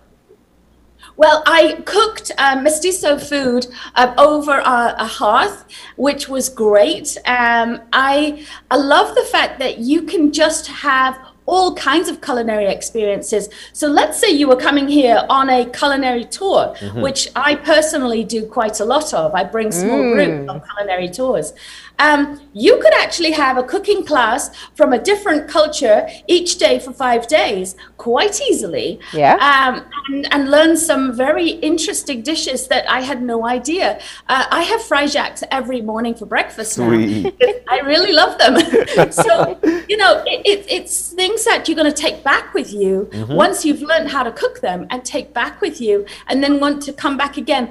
And I mean, the coffee, I also own a coffee shop back in Canada. It's a travel themed cafe. And I'm sourcing the coffee from Belize. Wow. Oh, we love the sound of that. Yeah, we love the sound of that. But, you know, I love the website itself. The guide will allow people to find exactly what they need. And that's what I want to get back to for just a moment, Alina, to, you know, is this something that is helpful for both international visitors as well as local travelers? Yes, definitely, Marlene. Just the use of technology now. I mean, even if COVID didn't happen, I think this is the way to go. Just because it's so easy. We go to the trade shows, we do virtual events, and so it's just so easy for everyone to be looking at it at the same time without having to carry anything. And also, we take we take it very seriously that we have a responsibility of promoting and representing our members. And so accountability and reporting is key for that. Yeah. And so going digital also allowed us to do that. Yeah. So there's so much information that we can get on the back end as to and provide for our members as to who's clicking on their social media links, who's clicking on their websites, encouraging direct bookings as well. So it really is, we're really proud of it. Alina, so if I'm a small hotel or small resort or thinking about it, how can I get my business on this site? I love the question. This is exactly what I wanted to talk about. Right on this guide on the homepage, if you scroll all the way down, there's a green Become a Member page. Click on that, and we are at the office waiting to help you get your property on board. This really is a time that we are better together. Marketing isn't cheap. But we are able to really, really stretch the marketing dollars as an association for our members. So as you know, in Belize, a lot of properties are small to medium-sized properties that don't necessarily have the marketing budgets that they would want to have. But coming together as an association, we're able to do so much for our properties. And so, so we do encourage everyone to become a member. Contact us today. Click on that button, call the BHA office. And we really are looking forward to expanding the portfolio. I mean, not only the benefits that you get in terms of marketing, we try to be the voice of the accommodations industry in Belize. I always say, well, you know, we've heard COVID has helped us to really realize how dependent we are in this country on tourism. But I always say that the accommodations industry in tourism is really the lifeline of this tourism giant. Once the hotels are full, it really trickles down all the way down to all the other segments in the economy. So yes, so I would, and I'll take advantage of, while we're on the subject, to say that we're also doing a country tour in March and April. So all the hotels in Kickocker, we're going to be there on March 3rd. All the hotels in San Pedro can come out and see us. We're going to be there on March 4th. So please look out for our flyers. We're going to be in Placencia on March 24th. And then we're doing San Ignacio and Belize in early April. So please look out for our flyers. We're really looking forward to speaking to all the hotels in all of these destinations so they can come on board with us. So you did mention, well, it does say here it's a hotel accommodation guide. Am I able to book via this guide? Well, you are able to find a hotel. If you're interested in Western Belize, you're able to look at the hotels and then click on that hotel's link, and then that'll take you to that hotel's reservation page. But Yes. you can search through to find exactly what you want. Budget, types of experiences, inland beach. I know that we were just talking about the variety that we have to offer with Lorraine. Can you narrow down the searches now to say, okay, I want to be near the tarpon feeding because I saw Lorraine do it? Yeah. It is only by destination. Okay. But we are working on our new revamped BHA website, and that is what we want to achieve with our new website that we're working on. Because we have people that want beach, or we want people that want just rainforest, that want birding, and so it's kind of like when you're on Amazon and you're trying to sort through what you're looking for. So that's what. Yeah, the filters. So that's what we're aiming for with our website. So, but we're really excited. We're able to, if you click on the minister's address, if you click on my president's address, you actually hear a video of our address. We have new articles going onto this guide. So we're going to make sure that we keep the publication fresh and updated. Beautiful.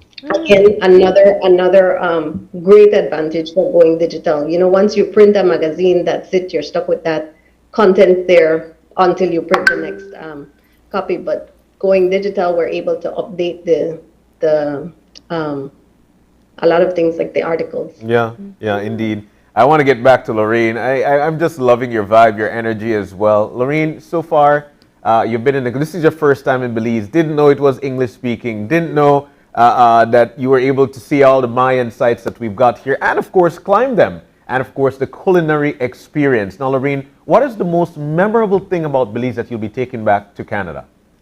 I'm sorry, it's going to have to be the tarpon feeding. Man, we need to find this clip. Yeah, what really, exactly we need to happened on this tarpon feeding?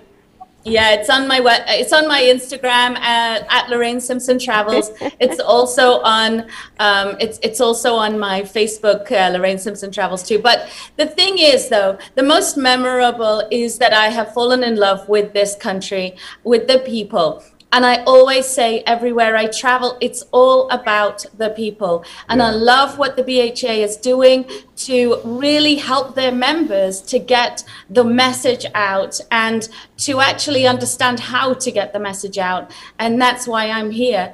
And I love the fact that they really are promoting them in such a way, a little bit like buying a house. It's like they are the realtors of the hotels in Belize. So you decide if you're going to want this kind of a kitchen, this kind of an area, this kind of a schools district. If you're buying a house, well, it's the same when you're buying a property that you would like to stay in, or an area you'd like to stay in. It's like being a realtor. You want to find exactly the kind of experiences you want, the type of hotel you would like, the area you would like to stay in. So I always call myself a realtor of travel, and I think the BHA are the realtor of properties in Belize. Oh, wow. So what's left for you to experience now? We're going to San Pedro. I haven't been to San Pedro yet. Wow. Another little weenie plane. We stick our feet through the bottom and run along the runway. You found it. There you go. Is that a scream? It was a laugh and a fear all at once. And Keith, my partner, he plays it about 15 times a day. He said it just tickled him pink. He loved it. Big tarpon, though. That looks like a movie scene. I gotta say that much. Yeah.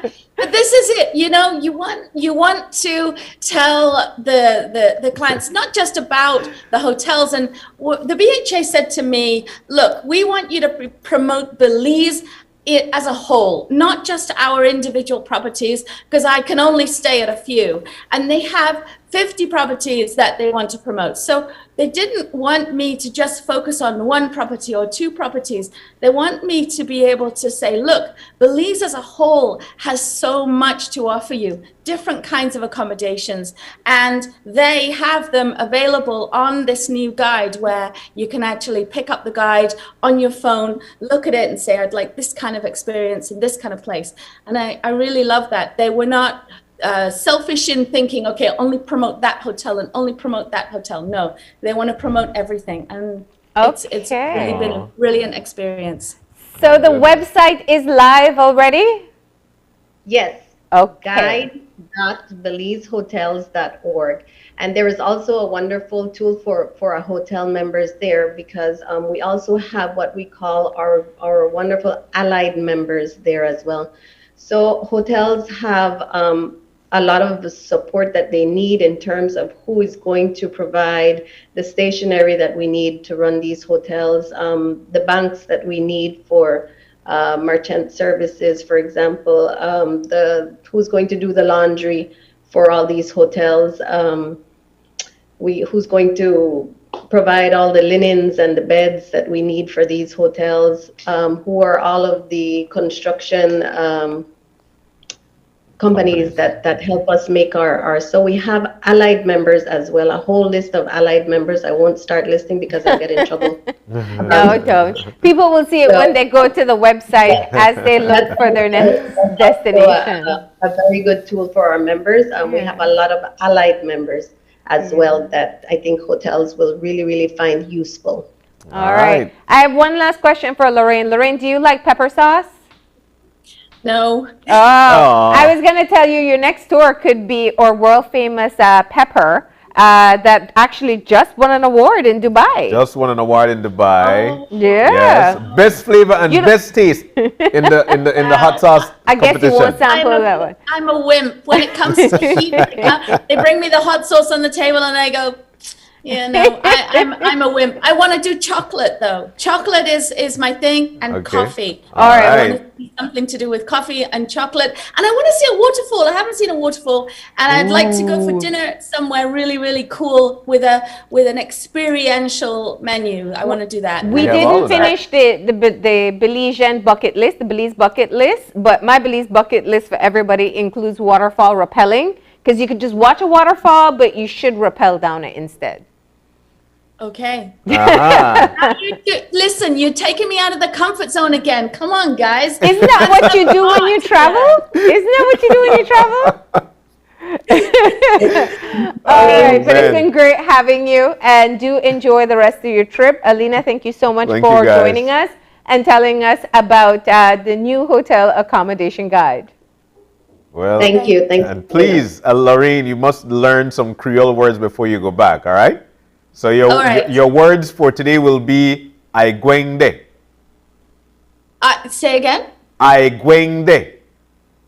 I going de. That's there right. You go. It simply means I'm going there. Oh, I'm going there. Yeah, okay. I going there. You're going to San Pedro. I am going there. Yes, I am. All right. Yes, I am going to do that. I met a lovely lady yesterday at the Altunha called Cassandra, and she had so much information for me and a few Creole words too, but I don't remember them. All right. Know about the people. Alina, Lorraine, thank you guys for joining us this morning, and to the BTB, of course, and the Belize Hotel Association, congratulations on the launch of the guide. Thank you for joining us this morning. Thank you. Thank you. All right, so we're going to take a break. When we come back, it's going to be big. When we talk big, we're talking Marie Shop Big. They are the winners of the best flavor and taste in the 2022 Hot Sauce Challenge in the Dubai Expo. They'll tell us all about it when we come back. Stay with us.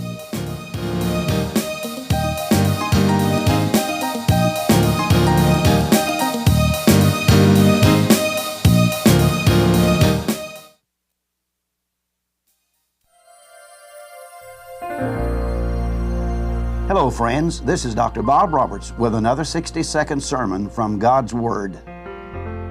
The Bible says, And David said unto Nathan, I have sinned against the Lord. And Nathan said unto David, The Lord also hath put away thy sin. Thou shalt not die. Howbeit, because By this deed thou hast given great occasion to the enemies of the Lord to blaspheme. The child also that is born unto thee shall surely die.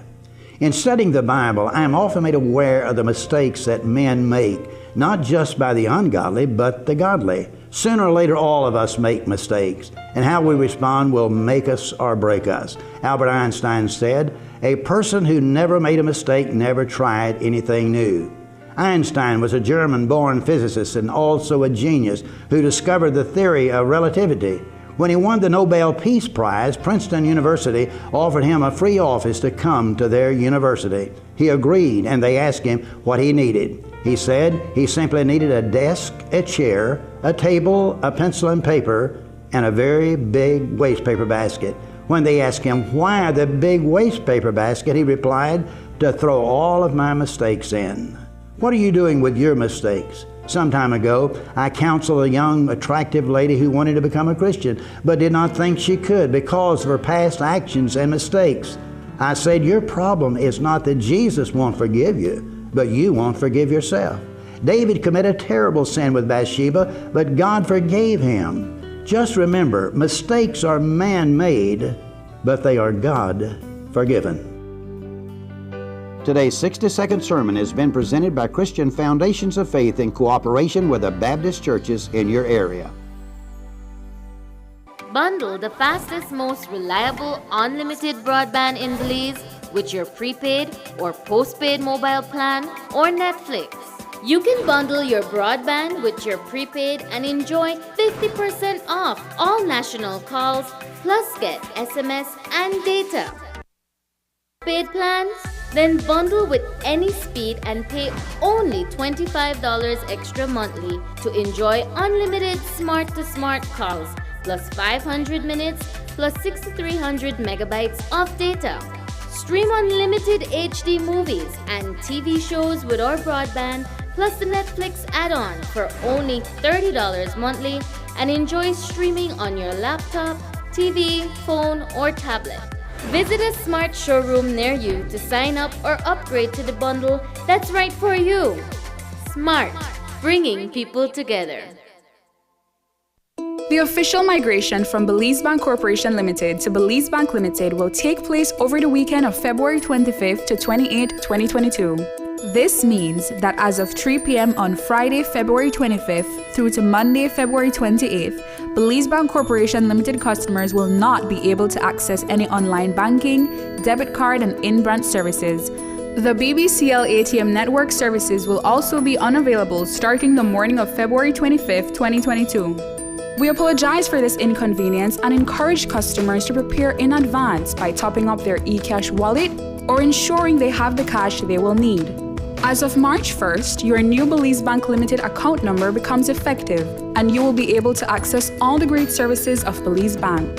You will be able to use your new contactless debit card at merchants countrywide, have access to a wider network of ATMs, and be able to log in and access all the great online features. Your old account number will no longer work, so you will need to provide your new Belize Bank Limited account number to all the persons and firms you do business with, including your employer. Please note that the new account numbers have already been provided for all Government of Belize employees. We welcome you to our Belize Bank family, where you will enjoy lower fees and excellent customer service.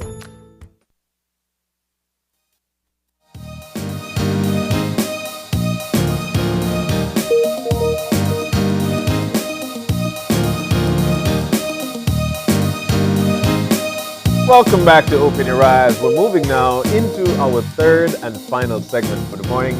And this one is all about Marie Sharp Fine Foods as they share with us what it means for them to have won the Best Flavor and Taste in the 2022 Hot Sauce Challenge at the Dubai Expo. In to tell us all about it is Ms. Marie Sharp herself, the owner of Marie Sharp's Fine Food Limited. And of course, Jody is in with us as well. Jody Williams, Marketing Manager at Marie Sharp Fine Food Limited. Guys, good morning and welcome. Good morning and welcome also. And good morning to all Belize. All right, congratulations. Big win, big win. Yes, thank you. Now, Yes. Ms. Marie, tell us about this. What was this like? I mean, were you there? Or how did you find out? Tell us about it. What was it like? Really, I knew nothing about the product being in Dubai. Really? Jody is our marketing manager, Mhm. and I guess he made arrangement with Beltrade to take some over as samples. I'm not sure how that went. All I know about is that my GM came in the next morning and said to me, somebody was trying to wake me up at 2:00 in the morning from somewhere in the Emirates. And she said, but the call didn't go through. I don't know what it's all about. And we didn't know anything. Actually, it was one of my friends who said, called me to congratulate me. I said, on what? And she said, on your success. I said, what success? and she said, I read something on the Facebook. Uh-huh. So then I had to go to my Facebook and look up and see what it was all about. Then Jody started calling me and telling me what was going on. But for us, it's a big deal, of course, because I mean that's not something that happens every day. Yeah. I mean, it's an honor. Yeah.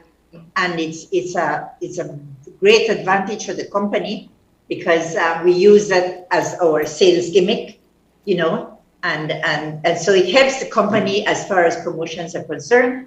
And so we are very happy about it. We know, of course, and you know too, that once you taste Marisha pepper, I have you hooked, right? Yeah.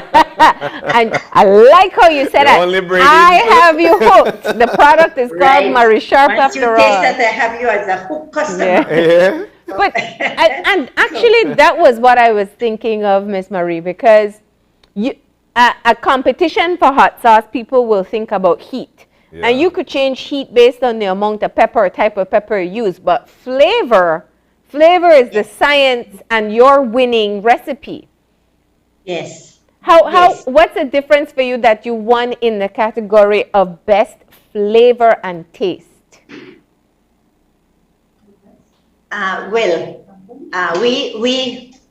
We always, our aim is that anything that leaves our door is of the highest quality. Yeah. So if we are making a pepper sauce from mango, I mean, that has to be a very good mango that's going to stand out, right? Yeah. So, and all the sauces that we make are the same.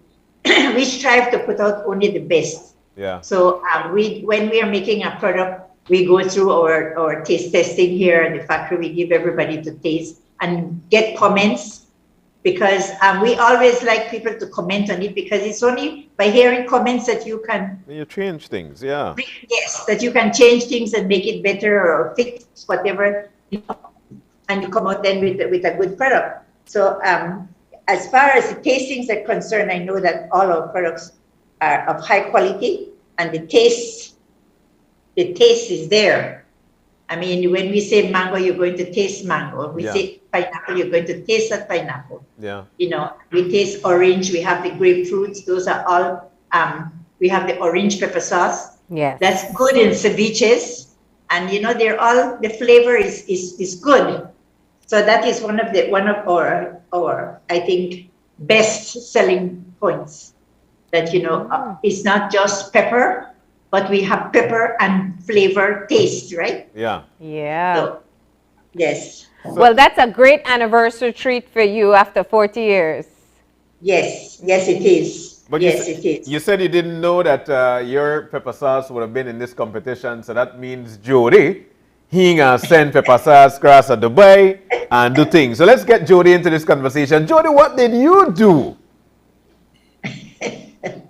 Well, I want to first say kudos to the trade team who's at Dubai Expo. They're on the ground, representing not only Marie Sharps but also other Belizean products. And of course, we always work close hand in hand with Beltrade. And anytime they go to shows, and so they would send a request to me, and of course, we would provide samples and give them products so that they could promote and market for us out there. And this is how it began. They entered the competition under the Estonian pavilion. It was different Caribbean countries, and it was a panel of judges, and they chose the best tasting sauce, and we are happy about this.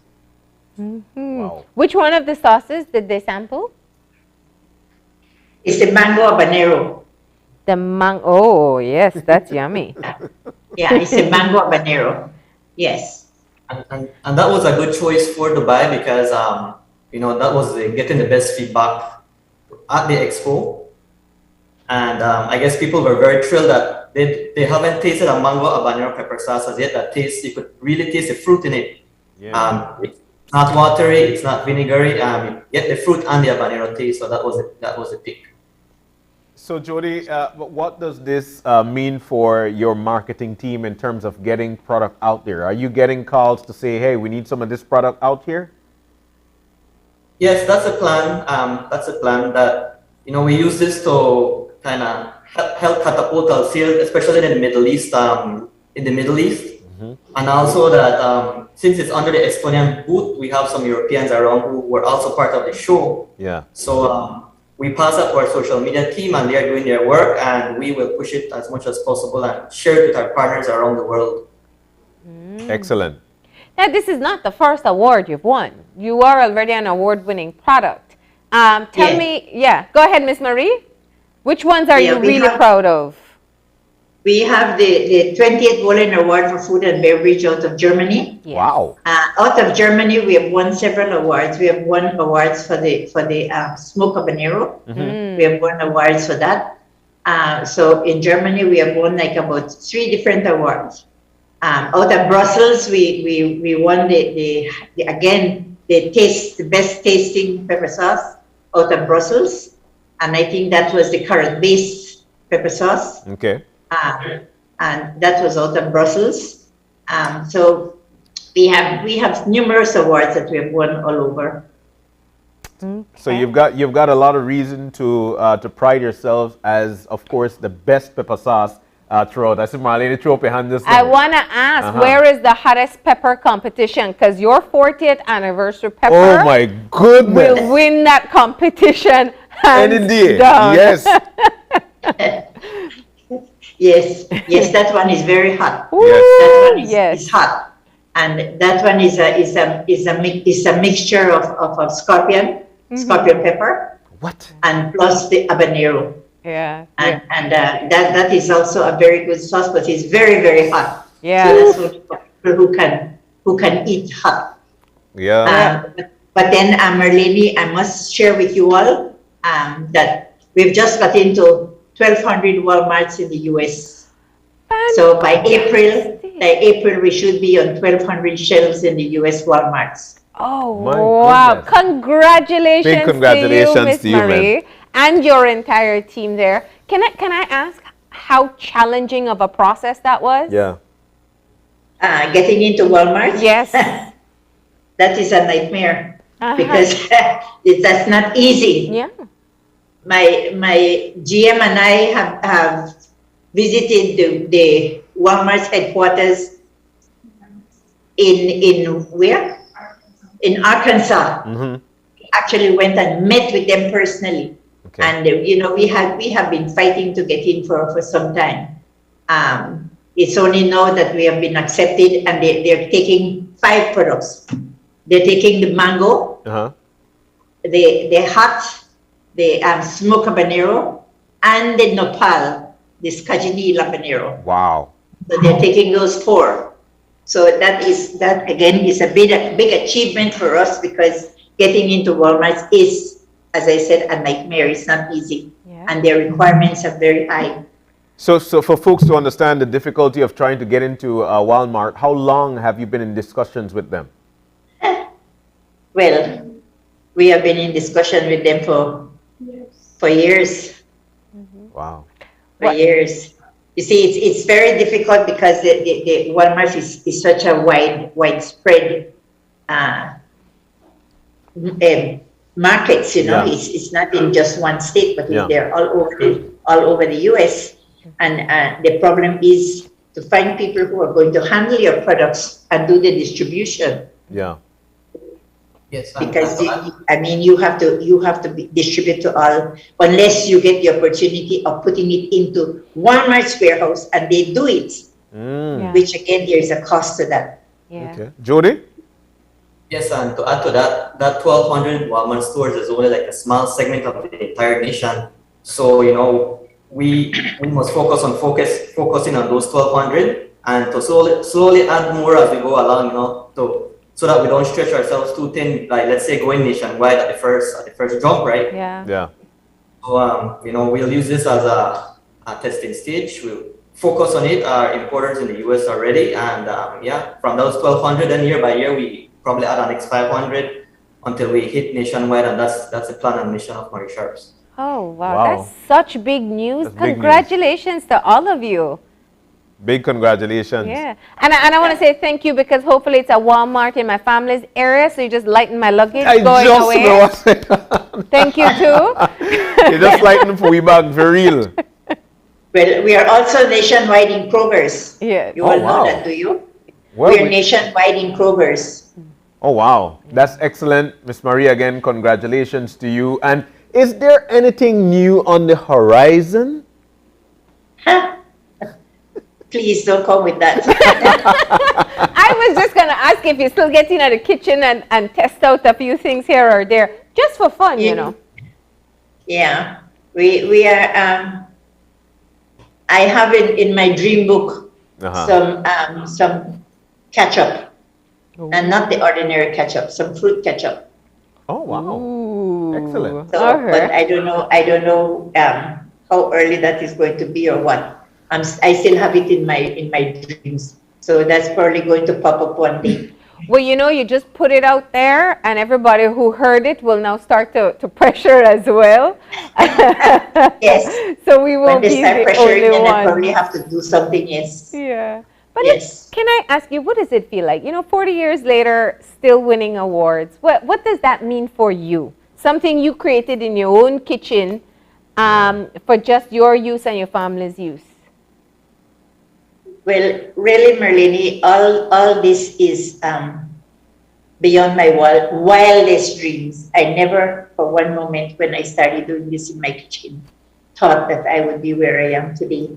So all this is really really something that you know I couldn't even contemplate or think about or you know. Yeah. I never thought that one day I would be where I am today.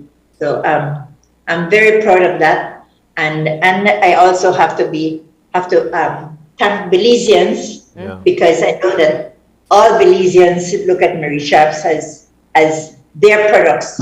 And they're my biggest ambassadors because wherever they travel, they take for gifts, to give away, for family, for whatever. So they have also put in quite a bit of work into it too. As far as we're concerned, you know, we look at it that way, that they've helped us a lot. Yeah. Tourism has also played a big role in our marketing and so on. But I am very happy that I have survived my 40 years to see my accomplishments over those 40 years. Yeah. I'm so happy. I'm very happy. Very happy indeed. Satisfied. So tell me, Miss Marie, and I know that your 40 years didn't come with, you know, some trials and tribulations along with it, but I want to say this. I want to say that one of the things that we've noticed within our country and throughout the world, that especially with respect to the pandemic, a lot of people lost jobs, or they said, you know what, I'm tired of having to work for somebody, went into their kitchen, made their own business, they start their own business and now running it. What would be your advice to new business owners, especially within the food industry, to keep things going and you know, try to make better for themselves? Well, I was very happy to see that, you know. I was very happy to see that during the pandemic, so many people that I never even dreamed of would start their own little business by just going into their kitchen and doing something, going into their backyards and planting their little vegetables and doing all kinds of little things to help the situation. Yeah. And I am very, very proud of them, of all those people. And I kept watching and seeing all the different things that were popping up during this time of the pandemic, you know. I was very, very happy about that because I never thought that I would see that one day because, you know, Belizeans were always so laid back, you know, so tranquil people. But I was happy to see that during the pandemic, everybody tried to do something to help themselves. Yeah. And some of them turned it into a little business. So I was very, very happy about that, and I must congratulate them. Yeah. Yes, also, you know, for them to keep their chin up, I know it's a very hard time. And you know, when you start with a product like from your kitchen, it's like a baby. You have to raise the baby so that it develops over time. And I guess a good advice as well is, you know, patience, consistency with quality, and you know, also trying to make something as good as possible for persons to like. Because most important thing, guys, in sales is that repeated customers. Someone buy a product, they love it, and then they come back for more. Yeah. Yeah. And treat them well, and they'll keep on coming back. That's right. And you treat us to some delicious flavor. I gotta ask you, Miss Marie, now that you have so many different flavors that you have created, do you have a favorite? Last time I asked you was smoky, the smoked one. Yeah. That was inching up. But now you have the pineapple, which also supports, I know, gender-based violence victims. You have mango. Well, is there a new favorite for you? Yes, the garlic habanero. Wow. And Jody, what's yours? Fire hot. The what? Fiery hot. The Fire hot. Okay. Wow. Yes. What's the top seller? Actually, the top seller is the hot and the fiery hot. Okay. Hot and the fiery hot. Yeah. Well, Yes. I tell you what, that Red Hornet, you just wave it over your food on the bun. I swear. I swear. But again, guys, we want to say a big congratulations. Miss Marie and your team, when you win, the entire country of Belize wins. And so we're so thankful that you were able to join us today to tell us all about your winnings in terms of winning this award. You've been winning awards in Brussels, in Germany, now moving into the US in a bigger market. A big congratulations to you. Thank you. Thank you very much. All right. Thank you guys once again. And we've come to the end of that segment. We're about to take a break. When we come back, we'll be wrapping things up. Stay with us. We will be right back.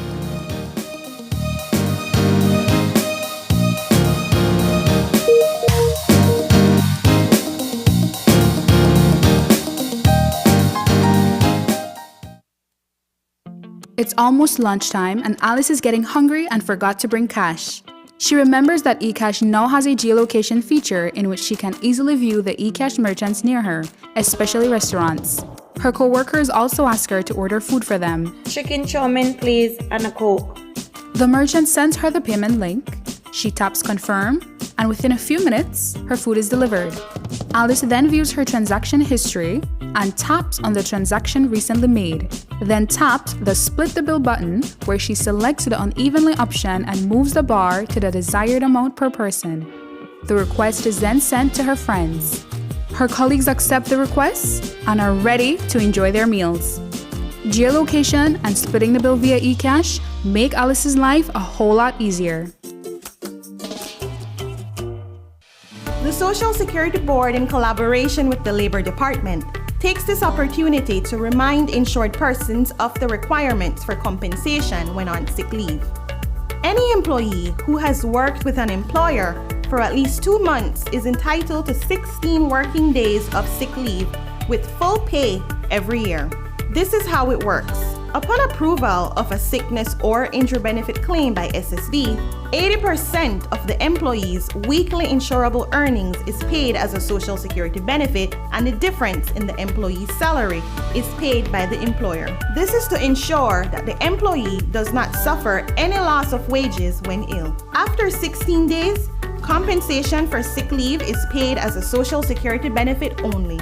Some conditions apply. This message is brought to you by the Social Security Board and the Labor Department.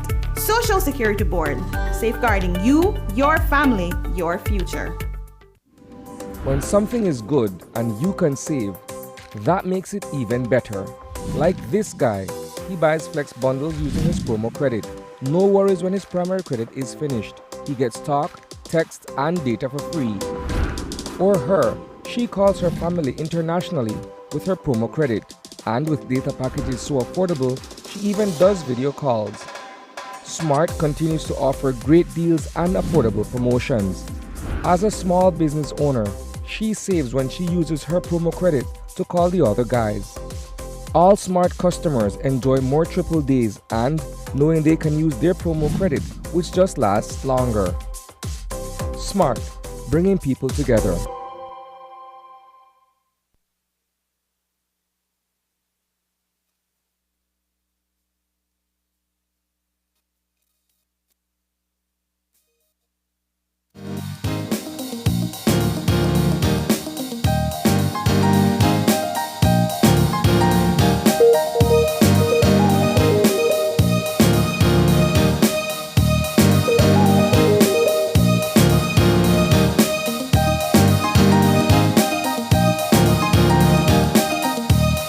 And we are back, Marlene. Yes. Just like that, we've come to the end of our show. We had a great time actually starting off this morning with the new, not an amendment, but will be put forward, which is a defamation law.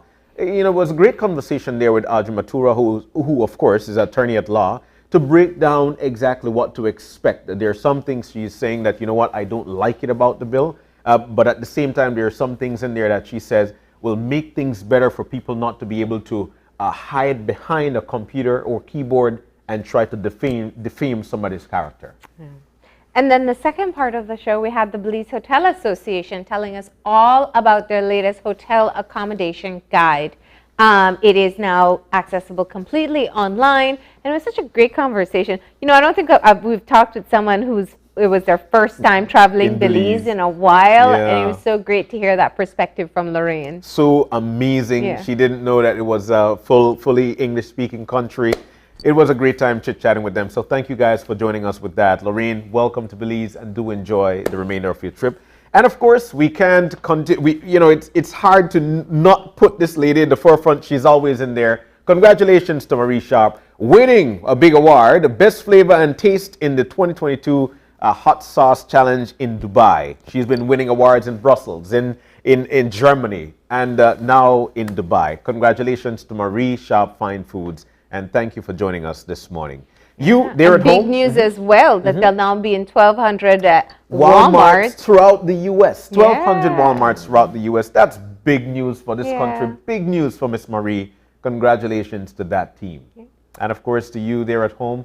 We're so thankful that you were able to join us this morning. You actually opened your eyes and started your morning right with us. Any questions, any concerns? Drop us a line at oye@channel5belize.com. You can check us out on social media at Open Your Eyes BZ. That's on Facebook. You do it for spite, Marlene. And of course on Instagram at OYE Belize. Join us again tomorrow morning when you open your eyes to start your morning right. And as per usual, keep your eyes, your minds, and your hearts open. We'll see you soon. Enjoy your day, Belize.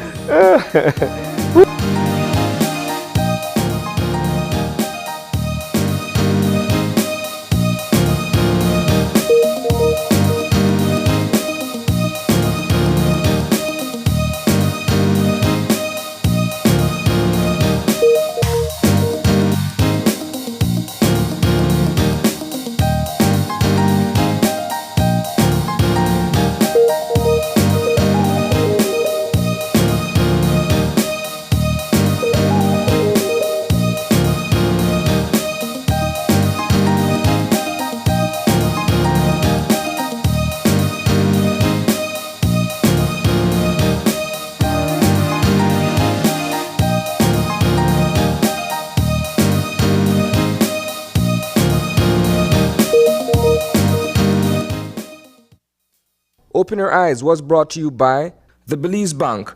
Our country, your bank.